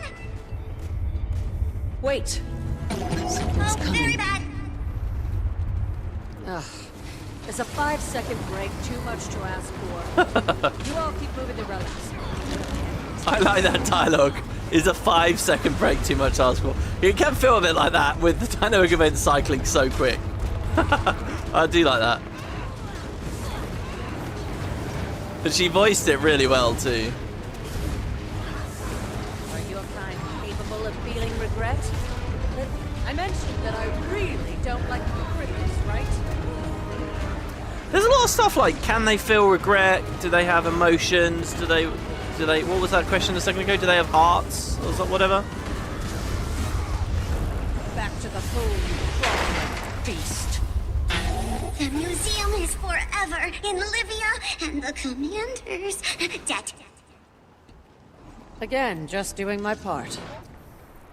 I'm going to stick around and help get these relics stashed away. I appreciate the help. I can manage things from here. I kind of just want to follow her, though. Of course, the exhibit event's going on again. And see where, you know, does she stop and stand still for a second and say something? And the other thing that I quite like to do this, though, is that when she teleports away, we can go straight back to the Bastion of the Obscure and find her in the relic room. And that there made it look like that giant floating rock is just one massive mushroom. We can find her in the relic room and then get whatever that dialogue might be, if it exists. And then we'll go find this badass book that chat just mentioned as well. Oh, you're talking about the original FF7. Oh, I thought you were talking about the 14 gold saucer. Okay, alright. And that was a fake toy version of Sephiroth's sword you can't actually use. Oh, really? And you grinded the roller coaster? I thought the best way to get stuff there was like to grind the skiing or whatever. Or was it like you had to get to a certain point in the story to unlock the minigames? So depending on how early you do it, you may not have a choice but to grind the roller coaster. To be honest, I don't even remember a roller coaster minigame. I only remember the date scene, you know, where like, for people that don't know, in that RPG, like the whole way through the start of the... Oh my god, that was fucking lazy. She just stands there and vanishes. Not even an animation. Oh my lord. The whole way through the start of that game, like basically the whole way through the first disc, you get all these little decisions about who you take with you or like how you react to people. And sneakily in the background, it's tracking it all for like a romance kind of thing. And if you do a very precise setup, like a super precise setup, you don't end up going on a date with any of the ladies at all. You end up on a date with Barrett. And that's a roller coaster scene, I think. But it's even... I think that whole situation is like tied to like a cross-dressing minigame and stuff as well. Like, and the way that you end up looking at the end of cross-dressing affects like your romance score with people underneath the hood. Right, okay, let's follow. So, look, this is the relic repository. I don't see Livia in here. Do you guys? That event is just the map room, which we've already done. So we don't have to worry about that.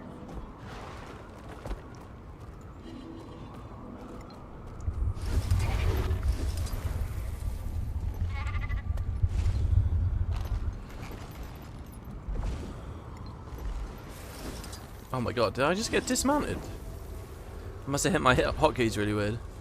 No Livia anywhere in here. No interactables anywhere in here. Okay, let's go back to Cottage's thing here. I've got to scroll up a little bit. Not much, though.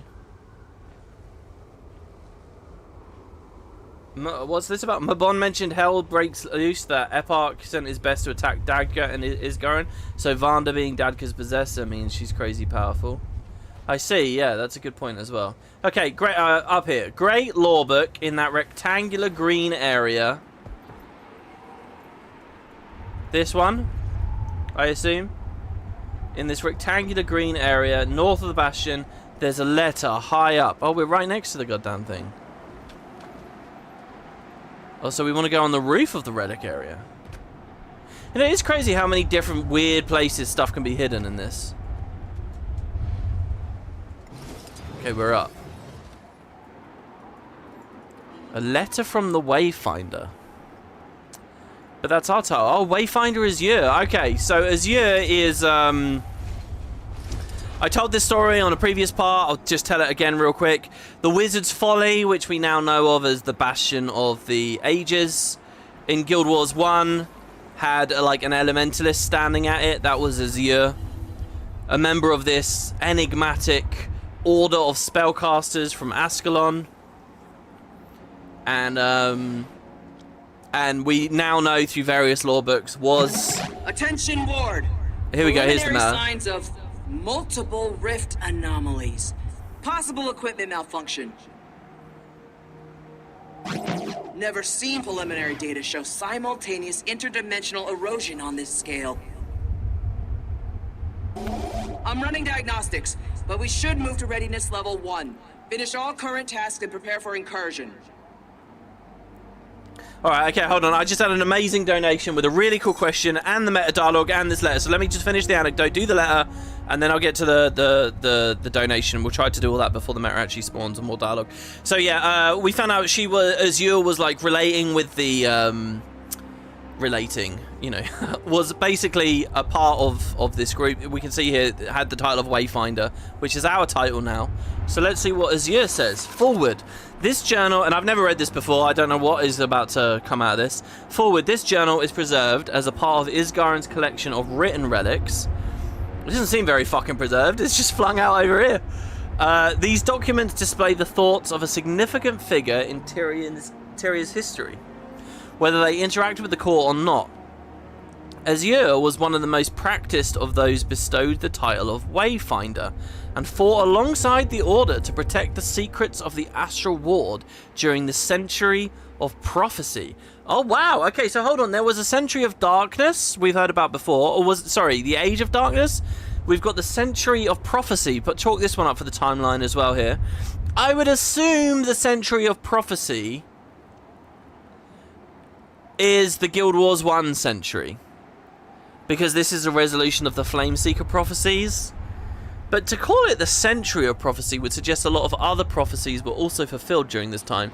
And do you know what? Probably, if you went to the Guild Wars 1 wiki and you typed the word prophecy and you ran a search, you'd see a bunch of random fucking minor quests that talked about prophecies getting resolved and stuff, so sure, why not?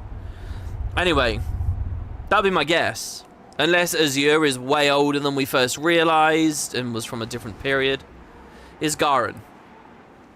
Oh, look, more stuff about Verata. I apologize for Verata's extreme measures.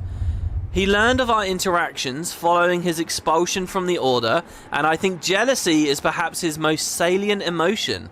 There was a time when I'd argue he meant well, but I imagine his lust to learn the secrets of your tower got the better of him and his daring occultists. He never had the chance to walk through the Beacon of Ages before. Days long past, I believe. Arderic is keeping a close eye on his camp. So wait, who was Arderic again? Fuck, I think Arderic was mentioned in another lore article from Secrets of the Obscure in relation to the whole Isgaren incursion thing. But we don't actually know anything about Arderic. In fact, I think I remember when we read that, one of you guys in chat was like, yeah, he is only mentioned here and in one other thing. I think Arderic is a complete blank slate we don't know anything about. I'm not sure I understand this, by the way. He never had the chance to walk through the Beacon of Ages before. Days long past, I believe.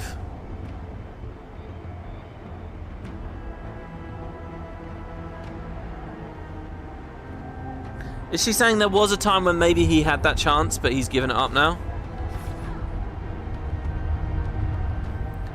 Arderic is keeping a close eye on his camp in the meantime, in case the fellow gets any more wise inklings. With Kilbron gone, Verara is quite bored. Oh, this is good. Oh, this is really good. So they're actually getting... First of all, I like that they're, like, rounding out. You know, we speculated some of this with one of the other pieces, but here it's confirmed, right? Which is really good. That he attacked after he was expelled from the Order, and he was jealous that people in the Order had access. Like, we suggested that might be what was going on with the previous book, and boom, that's exactly what they're saying here. And then here, so there was always this question, what happened with the Order after Guild Wars 1 Prophecies ended? And this is literally what they're saying. Okay, after Guild Wars 1 Prophecies, when Kilbron was gone, Verata's quite bored, but that's a situation for us to handle. I imagine you've been quite busy since Kamali was sealed. Oh my god, what the fuck? Oh my god. Oh, we only have 5 minutes! Someone, don't let me forget that goddamn donation text, because it might be... You know what? Okay, Kamali. I mentioned all of this. I was already ranting about Kamali, like in an offhanded way. Kamali, I might be out of date on this. I don't think I am, though. Kamali we know basically nothing about. But essentially, you know the whole prophecy with the Massat? They were protecting the door of Kamali. They would keep it... On the other side of the door were the Titans. This was the door of Kamali. And they had to keep it closed at all costs, otherwise the Titans would come out. And then in doing that, they sacrificed Crytons, which created a self-fulfilling prophecy, okay? So the door of Kamali opened, the Titans came out, destroyed everyone. In Nightfall... We enter the other side of the door, we find the Foundry of Failed Creations, and we go to the other side of the door of Kamali. And on the other side of the door of Kamali, in the Domain of Anguish quest, there are 4 horsemen there, 4 spectral horsemen. They're like the bosses of that area, that endgame area. They're called the Guardians of Kamali. As in, I guess, the Guardians of the Door, who knows what the fuck. But that's it. That's it. Who is Kamali? What is Kamali? Why is Kamali? Kamali. Who the hell knows? It's just like this. Why is it called the Door of Kamali? Who was Kamali? We've never known. And now here, fast forward, 2023. So Kilbron dies. Verata's bored. But, by the way, is this just ArenaNet saying at the end of Prophecies? Or is there some connection between Kilbron and Verata? Did they communicate? Powerful necromancers both. One being a lich, one being, you know, messing with Minimancy to the point he gets kicked out of the Order. With Kilbron gone, Verata... This totally suggests that they had some kind of interaction, doesn't it? And now when they say, I imagine you've been quite busy since Kamali was sealed, do they mean the door? Do they mean when the door was closed again? Or do they mean that there is an actual character called Kamali who's been locked away or something? I assume they just mean the door. I don't actually think this is what a second ago I thought this was some mind-blowing extrapolation, extra details about Kamali himself, but or itself. But no. I think it's just since the door was closed. With our mutual, which is good to talk about here, because these guys would totally be dealing with stuff like that, interdimensional incursion style storylines. With our mutual nightmare slain, or at the very least expelled from this plane of existence, Ascalon finally seems to be experiencing a moment of reprieve, though it's likely quite brief. The situation with the Char continues to burn, and our struggles are hardly diminished. I'm sure the wards may also escalate depending on what comes of these events, but I wanted to thank you nonetheless. Sorry, I don't understand this. I'm sure the the ward's struggles may also escalate depending on what comes of these events, but I want to thank you nonetheless.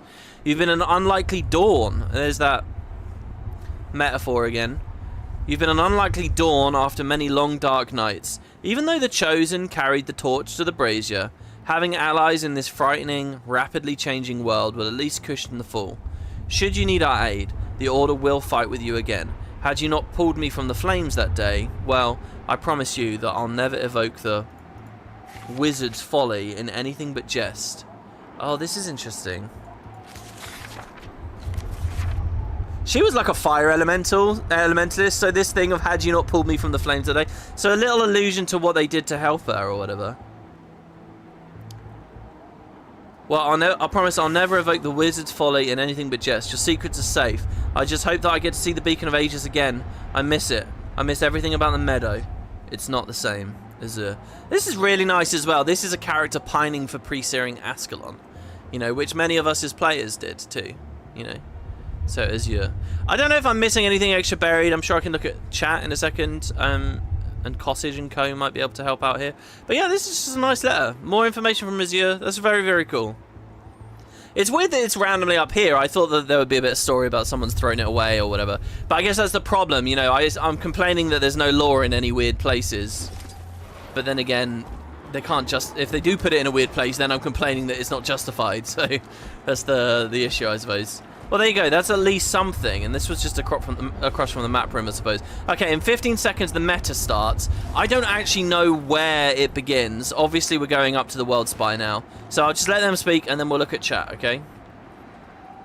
And we're pretty much level with it here as well, so this is kind of perfect. Just a hop, skip, and a jump away from it. Okay, there is no dialogue. It just says tentacle rifts closed. The Cryptis have broken through the barrier and are invading the bastions. Tentacle rifts closed. We've got 25 minutes to do it. And there is a big boss health bar, Norris. Eyes of the Abyss. Oh, here we go. So look, there's tentacle rifts in various places. Let's do the one up on well, let's do one. Yeah, let's go up to the ring, I suppose. So the World Spire is a big thing in the middle. And surrounding it are these rings. This is the Cosmic Theater ring that we're on right now, and you can see there's a lot of like goo everywhere. Incursions imminent. Rift warnings everywhere. Astro Ward, report to your bastions. Head to your designated spirits. Over the spire. What is that? One thing at a time. All available ward to your bastions immediately! Search and seal! Close those rifts! Oh yeah, okay, good point in chat about like there is a Kamali sacrificial blade. What is that, a green from the Domain of Anguish or something? And destroy them. I mean, it's really not much to go on though. And I doubt when the devs were putting that in the game they were thinking about any deeper lore or had any deeper lore. I bet that that's just a complete blank slate as far as they're concerned right now. Turn your attention to the tentacle. Twisted creature. Here we go. So we're fighting with... slaughter us knowingly, willingly. No matter. It must be stopped. There's so much speculation about, like, their emotion, their state of mind and stuff. I think we're going to be in a bit of a story about, like, their right to life and stuff, especially when you deal with, like, the higher Cryptis with, like, families and shit. It guards the tentacle. Destroy it. Do you hear me, Avatar? Tell your man. I've been marked for death. Oh, God. I don't know what that means. So there are about 1,000 special actions you get. Here, right now, we have Nova Launch, which is almost exactly the same as the one you get in Fractals. It's not like... The one you get in Fractals gets stronger and stronger as the Fractal goes along. Like, it gains Stun Break, it gains Blast, it gains this, it gains that, it gains Evade. This one's, like, pretty up there, but it's not fully charged. You still have to play the Fractals to see the strong one. But this is good, because this is immediately recognizable to me. I know what this is straight away, so that's good. But yeah, we got the Avatar of Despair we're fighting. Remove the curse before time runs out. What, just by pressing the special action? God. In the big events, these guys are pretty scary. Just like the POF surfers were as well, you know. Because they're like goop puddles, scale really hard. You know, when they start running around like that. Also, just a little bit of movement makes things so much tankier in PvE.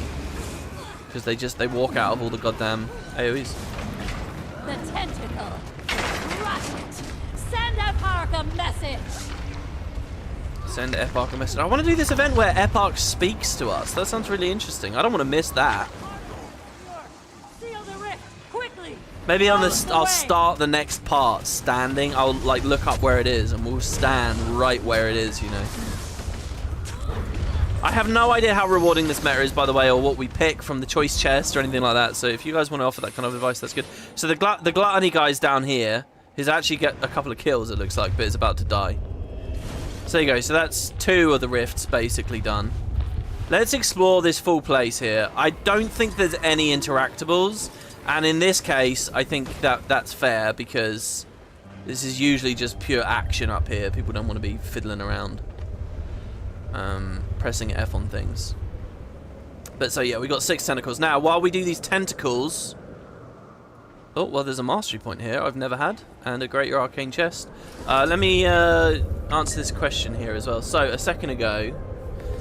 Nightly Winter with 100 SEK. Dude, that's very generous of you. Thank you very, very, very much. He says, it's nice to catch you live. And I have a question. What character would I like ArenaNet to give the Gaius treatment, where they give a mare... This is really hard to read while doing the minigame. I succeeded somehow. Looking at another screen and just doing that on my peripheral vision there. What character would I like ArenaNet to give the Gaius treatment, where they give a mare character a much deeper backstory? Basically a character rework.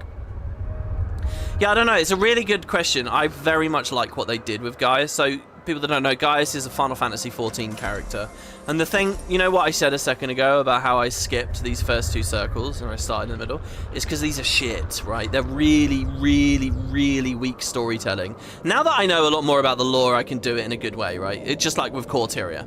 But, God, they're bad.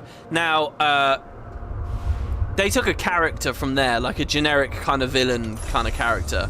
And they kind of give him the Dark Knight kind of storyline, like a Fallen Knight, like they make him basically one of my favorite characters in the game. If you go and watch my playthrough of that stuff, it's like I just completely fall in love with that guy. He's just so fun and he's so cool and he's just so awesome.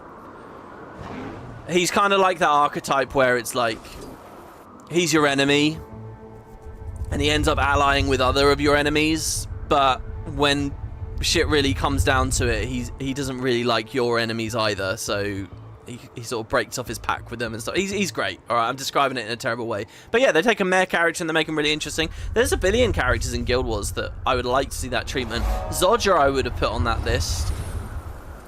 I mean, okay, so in Guild Wars, who have they got? It's a really difficult thing to answer because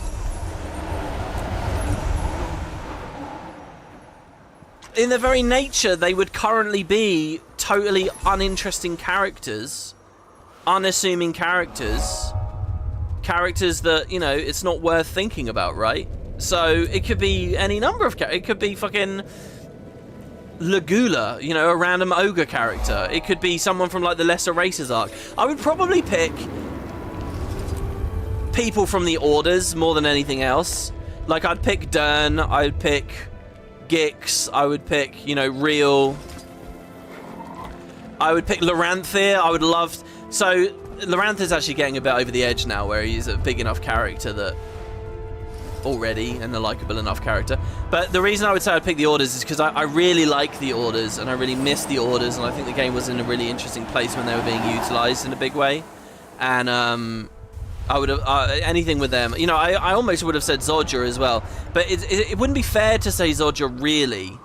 Oh, I think there's actually a bucket, diving goggles, and then I jump into that water. So let's see. Because Zodja's like this big character, that's this big mystery about where she was. It's not the same. The Gaius thing is to take a crappy character and make them really interesting. You could also do it with like a comic reliefy kind of thing. Farron's an interesting argument because it's like... But he's in the story a lot already. I don't think taking a comic relief character and making them serious is the same thing either. So yeah, I'd say the Orders. It's filled with like nobodies. Nobodies but with a bit of detail. And who in theory could service something really, really cool, you know. I wonder actually if it's on the very top of the world spire that we jumped down from. So speaking of which, this is it here. We've beaten all the technicals now, so the operation commences in 2 minutes. So this is the world spire. This is the platform we're going to fight the Meta 2 boss on. There is a POI underneath us. We could go and grab that. And it's really gorgeous. I sort of feel like there's an effect missing here, though. What I would want to see when I look at this is I would want to see like a giant bubble of power or something, like projecting into the sky, you know? Like some kind of dome or something that ripples across the edge of the planet as we look out on it or something. It feels just a bit naked and empty and weird, just like doing nothing there. But yeah, Operation Mosaic Wrath is in a short space of time. Let's get on a Griffin. I feel a bit more maneuverable on a Griffin. And avoid the updraft. And I think the POI is in here. Now remember, this thing's powered by a Shadow Stone. This is the Shadow Stone here. You can actually physically see it, and that's a really cool detail, I think. So, and this is called the Spire's Heart. The Shadow Stone, I guess, is taking that power from somewhere else. I wonder if Secrets of the Obscure has any detail about that. But I think it might be... what would be a really cool idea is if it's one of the other Bloodstone fragments that's currently unaccounted for. You know, Isgarin would have the expertise to tap one of those. What if it's being powered by literally one of the shards of the Bloodstone? Wouldn't that be awesome? And there could be a little lore book that talks about how, you know, he's hidden it or something somewhere. I would love that. On the other hand, though, you know, then what do? We have a story where the demons attack it, and now we're doing Bloodstone Fen again, and maybe that's a dead end. Alright, we're going to go down. Like, down, down, down, down, down. I guess there wasn't a diving goggles after all. There is a waypoint up there where the meta is done, so don't you guys worry. So this is Spire Shadow Lagoon, and it's very nice here, isn't it? Very quaint. Oh, and there's a guy here, a shark guard, and a Sylvari that looks a bit like Scarlet. Do me a favour, keep an eye on that shark over there. Is there an event where the shark goes mad? The Aether Hunter? Or an actual shark? No, I don't think so. Get an ancient sapling. I think we're about to get map comp here, guys. Yeah, we have 2 POIs and this Vista. Okay, so now we have... I'm surprised there's no dialogue. What the hell? I've spent all this time muting dialogue and it's not procking anymore. Oh yeah, look. Ooh. Almost skipped this Vista. It would be cool if we got the animation going on up there right now. Goggles aren't for this body of water, you think? Instead there's a bucket somewhere? That's crazy. You missed all the dialogue, it was at the map entrance. Right. I don't think it was crucial dialogue for what it's worth. It's just them saying, oh gods. Okay, so we want to go up now. We'll do map comp after this. Oh, of course. Of course the waypoint is now contested. That's fine. This is why we have a recharging teleport to friend. Oh, there is nice world building in the dialogue. Okay, shut me up. Okay, so this time we get Sticky Concoction. So remember that event we had before with Zizzle where we had the different concoctions that did different things? I guess we get to spam them now. So what do we want to do? Return emotional energy from the Cryptis to power the summoning. Just to power the summoning. Yeah, so remember, Mosaic Wrath is we're going to have this crazy coordinated summoning to defend ourselves. So what we're going to do is, and you already saw the cutscene multiple times in the other parts of this, series. Those guardians that we've had around, we're going to summon a giant one of those to fight the main enemy, who is up there, by the way. And yes, can you see those tentacles? That is a part of the boss model. Do you remember I was like, oh my god, Meta 2's crazy, it's fucking insane? Yeah, you're gonna get a sense of that in a minute. It is huge, it is crazy up there. Oh look, there is an interactable. First-hand account of Cryptis' arrival. I am okay. I need to keep reminding myself that I'm okay. We've retaken the Wizard's Tower since the first attack. I'll thank whatever spirit or god I can for that. But things in Amnitas are still grim. I feel completely useless in battle. I can't stop thinking about when it happened, when Sue won, when she died. Aesor squeezed my hand to keep herself upright. At least 2 of my scholars have passed out. We were inside the library listening to one of Isgarin's lectures on runic magic when the world started to rumble below, even from the clouds. We could hear the land crack and shake. This is awesome. We just settled where we are now. I thought the northern coast would be more peaceful than Janthir. Oh my god, they were at Janthir? That's cool. Isgarin and Dagda, and it wasn't peaceful at Janthir. Isgarin and Dagda raced to the Bastion of the Celestial, but it was already too late. Whatever surge of magic that erupted with the death of the Elder Mother crippled our magic. The beacons, the spire, and the towers. Who knows what else shattered in the broken corners of the world. There was no hope. This is cool, a nice little hint about other adventures maybe. There was no hope of repairing them on time. Not before. It didn't take long for the Cryptis to catch on. As soon as the spire faltered, they came right in. Balance was gone. That's awesome. That's really well fitting with the meta as well. Now we got a boss down here now. I do think it's a bit weird, like, that they caught with their pants down. They didn't have a fractal for, like... what might happen the second that Su-1 died or you know, or ended. I guess they did have that lore elsewhere saying that was such a crazy event and a crazy idea that the whole thing was fairly unpredictable to them. So maybe that's fair. No rest for the Cryptis. Okay, that's just the generic kill Cryptis thing. Or somebody dropped birthday cake. I have no... oh, I do have a consumable one. Oh, yeah, it's the fishing stuff, so I won't eat that. I remember. We were just near a fishing hole, but the meta's going on, so I couldn't really stop. We've taken what was stolen from us to use against them again. Poetic, if it works. To the spire! Okay, so each of these little rings, I think, just summoned a golem. So this is the Guardian of the Natural, because it's at the thing near the Natural. I guess this one's of the Obscure. Cosmic Theater Ring, Imperial Observation Ring, and the Astronomic Nexus Ring. These all have amazing names. And then there's a portal here to take you up, since it's quite high up there. Are you guys ready to see the boss? Is the big moment? Oh yeah! There it is. I mean, it is... Don't forget, obviously, we have the camera zoomed out. If we have that camera in, like normal, this thing is fucking huge. It's hard to compare, like, world boss sizes in Guild Wars. And once you do this meta event a few times, I think it loses a little bit of its magic, because you sort of realise that it doesn't do very much or whatever. But it's still pretty fucking cool, right? So I'm going to zoom out as much as possible here. Let's turn the chat box off. Slightly more immersive UI. I've been marked for death again. Mark for Death Breaker. Use this skill when marked for death before time runs out to clear the mark and avoid being killed. So just any special action stops me being marked for death. This is actually a ground target. This is like an earth shaker.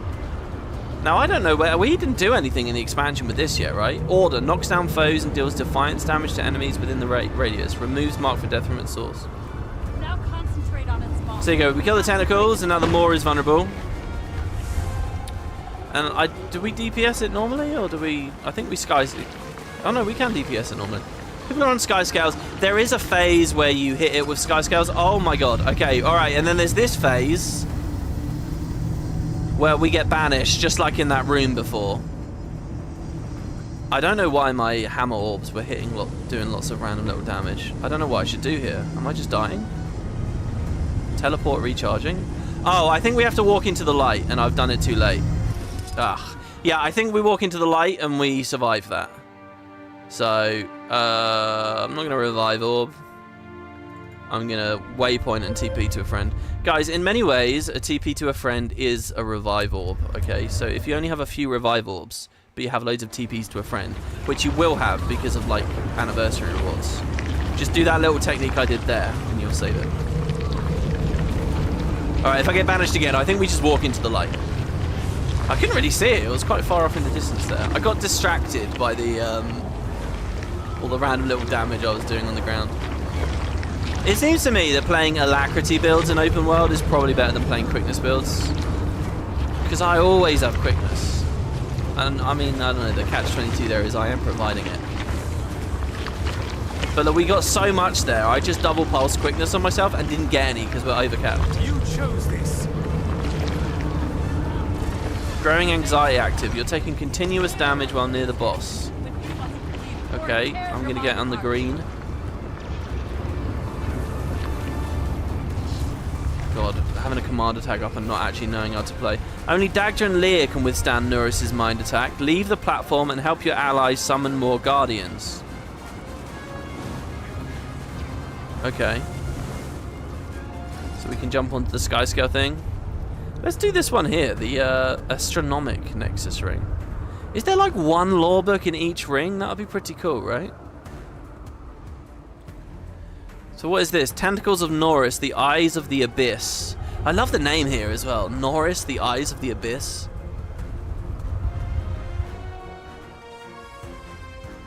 Oh my god, why did we just get a billion event? Guardian summoned 3 of 6, it says. We're not actually in an event area right now. I guess there's one over there at the south. I guess not all of these areas proc all at once. Sadly, this is the one we already did. But, you know, unless there's another one. Should we go over here instead? This is the one with Zizzle. Oh, there you go. Oh, that's different. EAR piercing rounds. Not being able to right-click the meta chest drives you mad. It doesn't drive me mad, but yes, I was just right-clicking those and thinking to myself, oh, I can't right-click those. Is that true? You can't right-click any meta events? Okay, so let's try and shoot him with the fireballs, maybe? I don't know. Grimoire of the Arcane, Azure Blast. A powerful blast that deals damage to enemies caught in the beam. Removes 2 stacks of reinforced armor from any opponents. Okay. Defend the summoner is our job right now. So we could use Sky Scales to hit the blasters.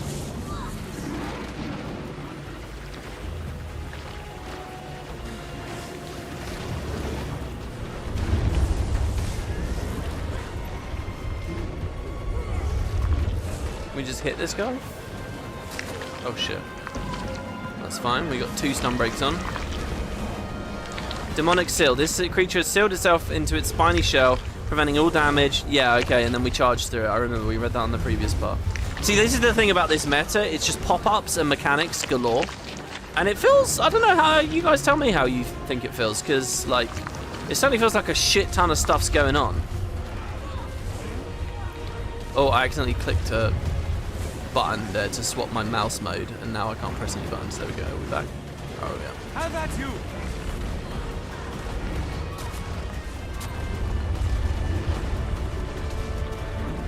Very rare that my fire double cast actually lines up, and it did that, which was quite nice.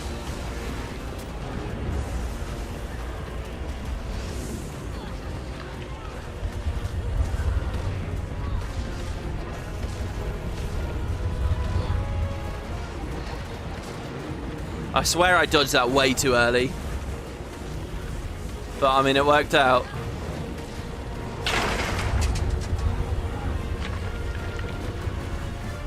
We hit him again? Yes, we can. This map's particularly painful with the meta chest. I see. See, I'm not really in that grind mode with this at the moment. I've not been grinding Secret of the Obscure at all. I've not really done any post-game or late stuff. You know, so I don't even know if you come back here lots or whether the best thing to do is like the Corteria Rifts instead. I really don't. Oh my god, we can spam this special action. It recharges fast and it has 3 ammo. Okay, what we got here? Return emotional energy again. Okay, so just collect the orbs. Long way to go. Don't slow down. Never let up. I feel like the dialogue's really quiet. Did I not max out? I did max out.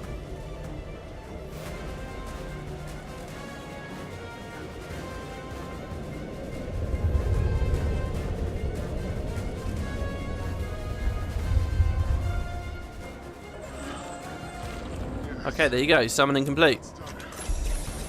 7 minutes left to defeat Norris. This is going a lot quicker than I thought. Jesus. Which means that we're either about to fail, or it means, I don't know, this is the last phase. Is there only 2 ring things? I thought there were like lots and lots of ring phases. Alright, back up. I think there was a portal I could have taken there, but I couldn't quite see it, so.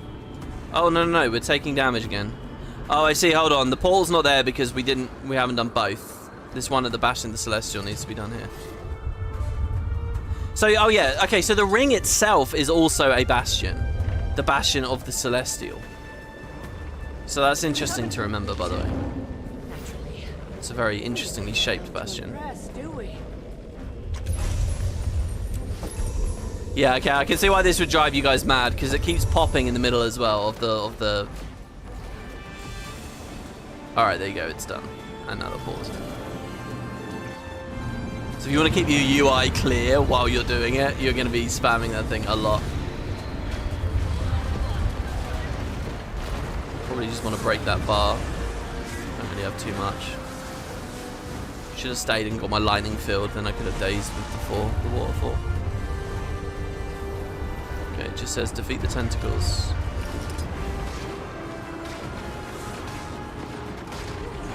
Do you know what?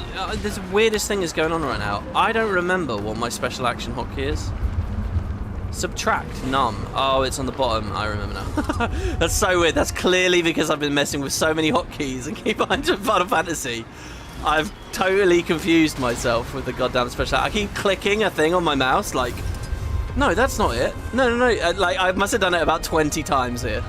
I'm like, I can't just be playing the game here and never using the special action. That's terrible. You use the special actions.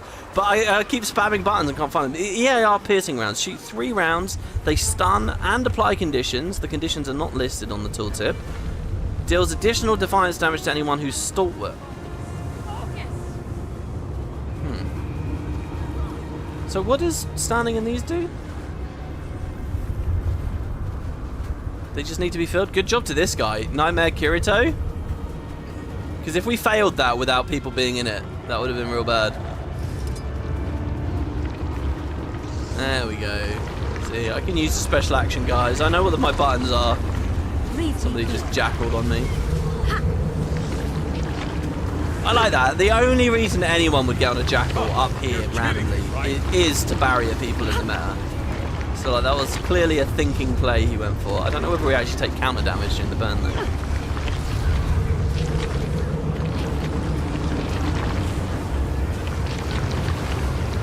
So weird seeing these huge numbers in PvE. And even that small.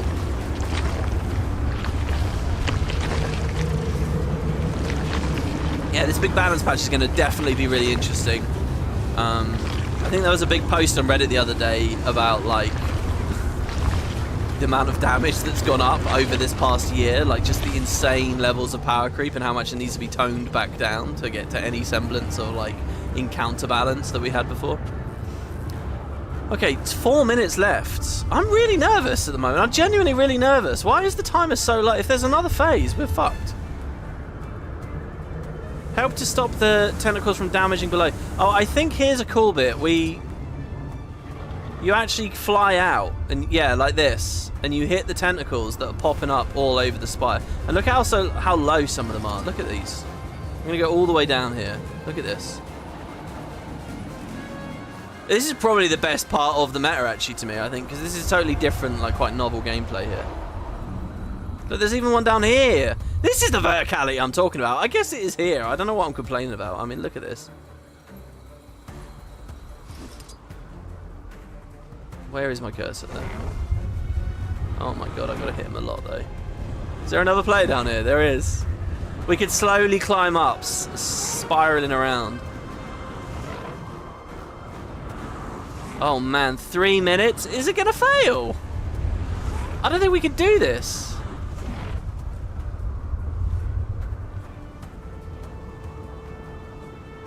That's quite ironic that we've sat in maps watching this succeed over and over and over when we didn't contribute at all.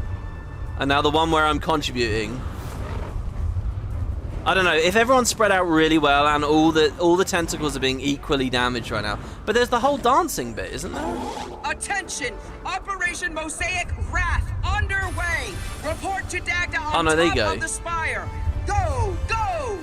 Jesus, that was tight. Alright, back to the top of the spire. I hope this player's up there. I have no guarantee he is. Okay, good. He was in an updraft on his way up. Nice. Oh, I've got to do that black line chest thing as well. Alright, so here, this is a very Final Fantasy mechanic. It's very, you know, and I can imagine it would look very pretty in a world where I haven't culled everything out. But here, so I need to like copy the emote. I don't really know, like, what is this? Call forth magic? Oh god, I don't remember this being so hard. Oh no, okay, that's why. It's because there's the colour. You just look above, there you go, the icon ruins it. I thought for a second, do I actually have to remember what they all do? I swear I don't. No, you just look at the icon, and then you match it. I was like, oh my god, it's a real mechanic. Like, what the fuck? But I've done this before, and it was not like this. No, you just look. So, and the timing isn't tight or anything. You just have a bit of fun. I don't know, the camera's quite pulled out, so you can't really see everyone, and I'm obviously going to have people cold here for frames. So we go yellow. And we experience this in a minor way. So I see there is no timer during this bit. The Guardians are combined. Attack with their full strength. Look at this, look how edgy this is. So now we get on our sky scale, the big expansion thing, and then we hit each eye. Eye of gluttony, envy, rage, regret, malice, and fury. You know, the cardinal sins there. I don't actually think they are exactly, are they? But, you know, bad emotions, guys. Emotions you shouldn't be feeling. Also, a great many of them, mesmer skill names. Well, not many, actually. But still, Lissa, guys. Let's think about this. Some of these eyes are really weird. The hitbox is in a very specific place, and you kind of have to fire from a specific place. I mean, look at the visuals of this, by the way.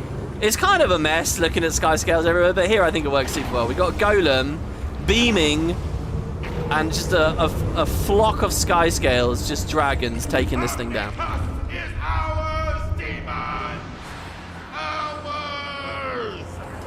And there you go. We didn't actually interact with Leah much. We did Dagda a bit. Oh, there is no lust sin. I guess ArenaNet has decided in the modern world lust is no longer a sin.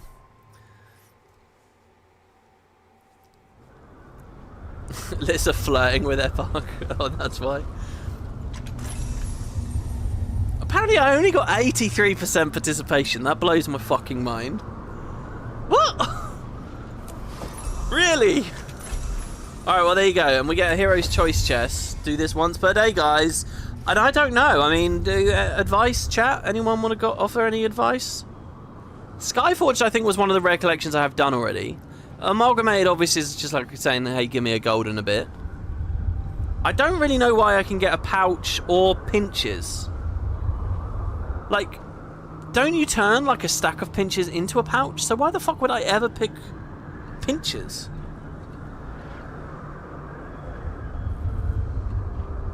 Spit on his eyes. Oh my god, guys. Yeah, I don't know. Yeah, but people in chat saying get the pouch. I'll get the pouch. And then there are some chests. This is much like, you know, the Dragon's End meta.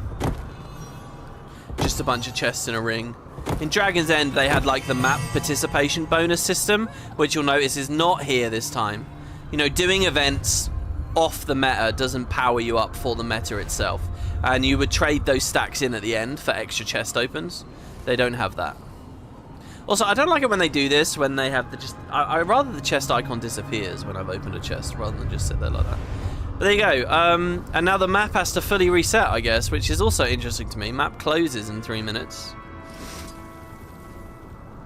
And why is that? Is something permanently changed or shifted about the map?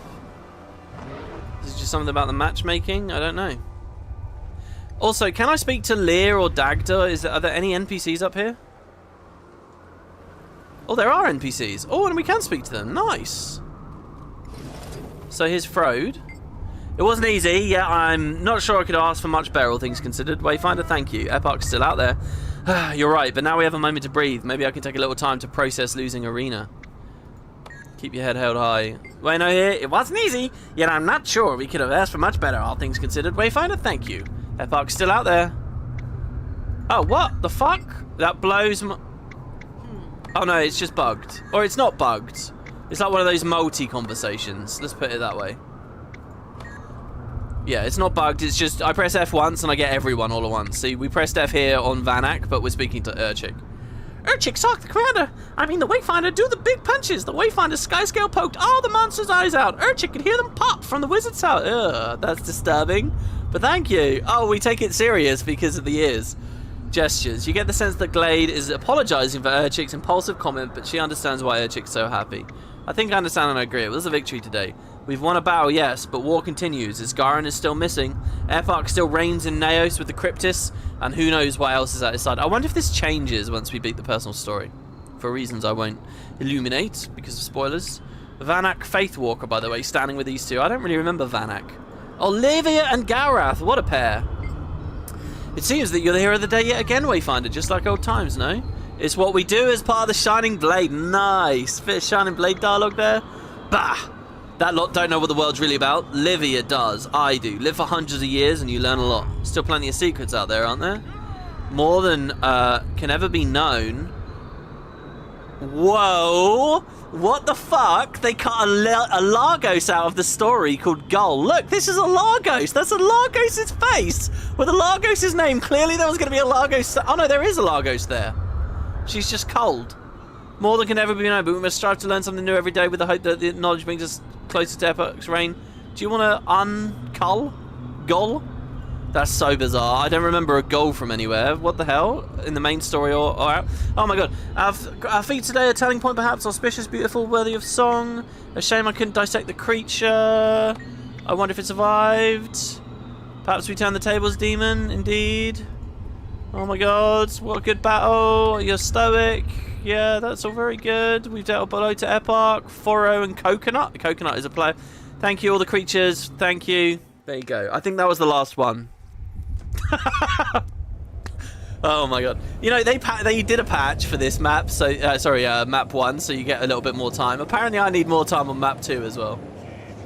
Oh no, Coconut is an NPC pet and it's level 100. That's super cool. So hold on, where do we find Gull? Where the fuck is Gull in this map? And what does Gull do? Lagos is a perfect character to put in this expansion. Right, we want this POI now as well, by the way. We want to climb up a little bit. I want to find that goddamn Leyloon.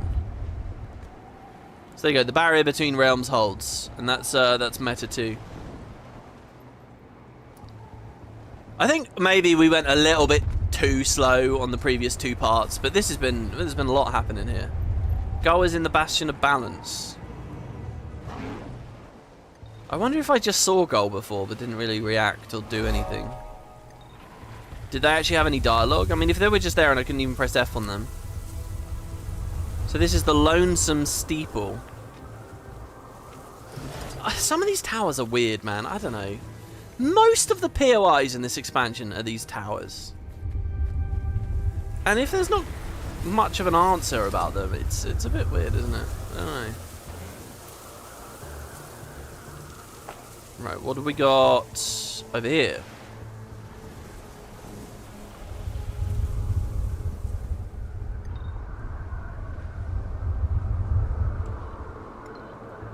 This is the last POI of the map. Coconut appears to be the strongest being on Tyria level-wise so far. Yeah, Guild Wars 1 used to play around with stuff like that. You know, level cap was 20. In hard mode, you'd be routinely like fighting 28s. Bosses in hard mode would routinely be like 30. Big story bosses would be like 31. In hard mode, big story bosses would be like 32. And 32 is like where it capped out mostly. Maybe there was like a 33 guy or something. And then in the April Fool's event, they had that Apache helicopter, and the helicopter was like level 40. I don't know, some of those very final like live update hard mode quests might have gone up to like level 40 and stuff. It was essentially arbitrary, but you know, it was a fun little detail. In Guild Wars 2, you can often fight 83 because if an event scales really hard, the stuff that spawns levels up, and they can go up to level 83. And at level 83, when there's that 3-level gap between you and them, it actually reintroduces the glancing blow system. Like, you can start scoring glancing blows even when you don't have weakness, just because of the level differential. I think at 83 that starts, or maybe at 84. But it can happen. It used to happen in Ore a lot as well when things would scale up heavily. So here, by the way, look, the meta is not going, and yet there are events actually going up on the ring right now. So I'm quite curious about that. But there you go, that's map comp. I've never map comped this map. So we get the Gift of Amatas, which dings this, the legendary path. It's in legendary armor. And basically I'm going to get all these different items and they'll set me on the path for obsidian armor later when the next patch comes out, I guess. It's weird that you can click into the vision crystal there as well, by the way. But there you go, so that's map comp. And that therefore means we've explored everywhere in the X-Pack. There is a little bit of Nyos for us to see still. But, you know, the rest of the story is going to be taking place overlapping in these areas. Yeah, we've seen both metas. What I really need to start doing now is getting a sense of the big stuff that I've missed, you know. But maybe we can do that in the post-game section or whatever. So yeah, guys, you can join me next time. I'm going to end it there. I know it feels a little bit short. 2.5 hours, I suppose that's a reasonable length. On the next one, we will be probably finishing the main story. I can't imagine that goes through 2 episodes. There is a lot of dialogue at the end. Like a lot of dialogue. But I think next time... isn't story step 9 the end, I think? So we do Mabon's Fate, which we've already done a ton of. Mabon's Fate's about to end, I think. And then 8 is probably like an instance, and then 9 is like the final instance, I think. So yeah, I think probably the next part we will have the story done, and that's sort of our first run through. And yeah, if you guys have typed anything cool in chat that I've probably missed here today because I haven't been looking enough, probably, please feel free to drop them as YouTube comments. Again, I'll read through them. Discord, same spiel I've been doing every single time. But yeah, so that's it. Thank you guys. Thank you for the company. Thanks for hanging out this evening. I hope you all had a nice day. And on the next part, the end of the story. Dagda has a chain on the ring. Okay, so like stuff like that, we could definitely do that for sure. Yeah. The Asura Lexian Epoch event happens in the Riftworks POI, southwest of the Bastion of the Obscure. Exactly, we can do that as well. Thank you guys. Thank you for those donations as well. Have a great evening, everyone. Take care now. More fun times to come.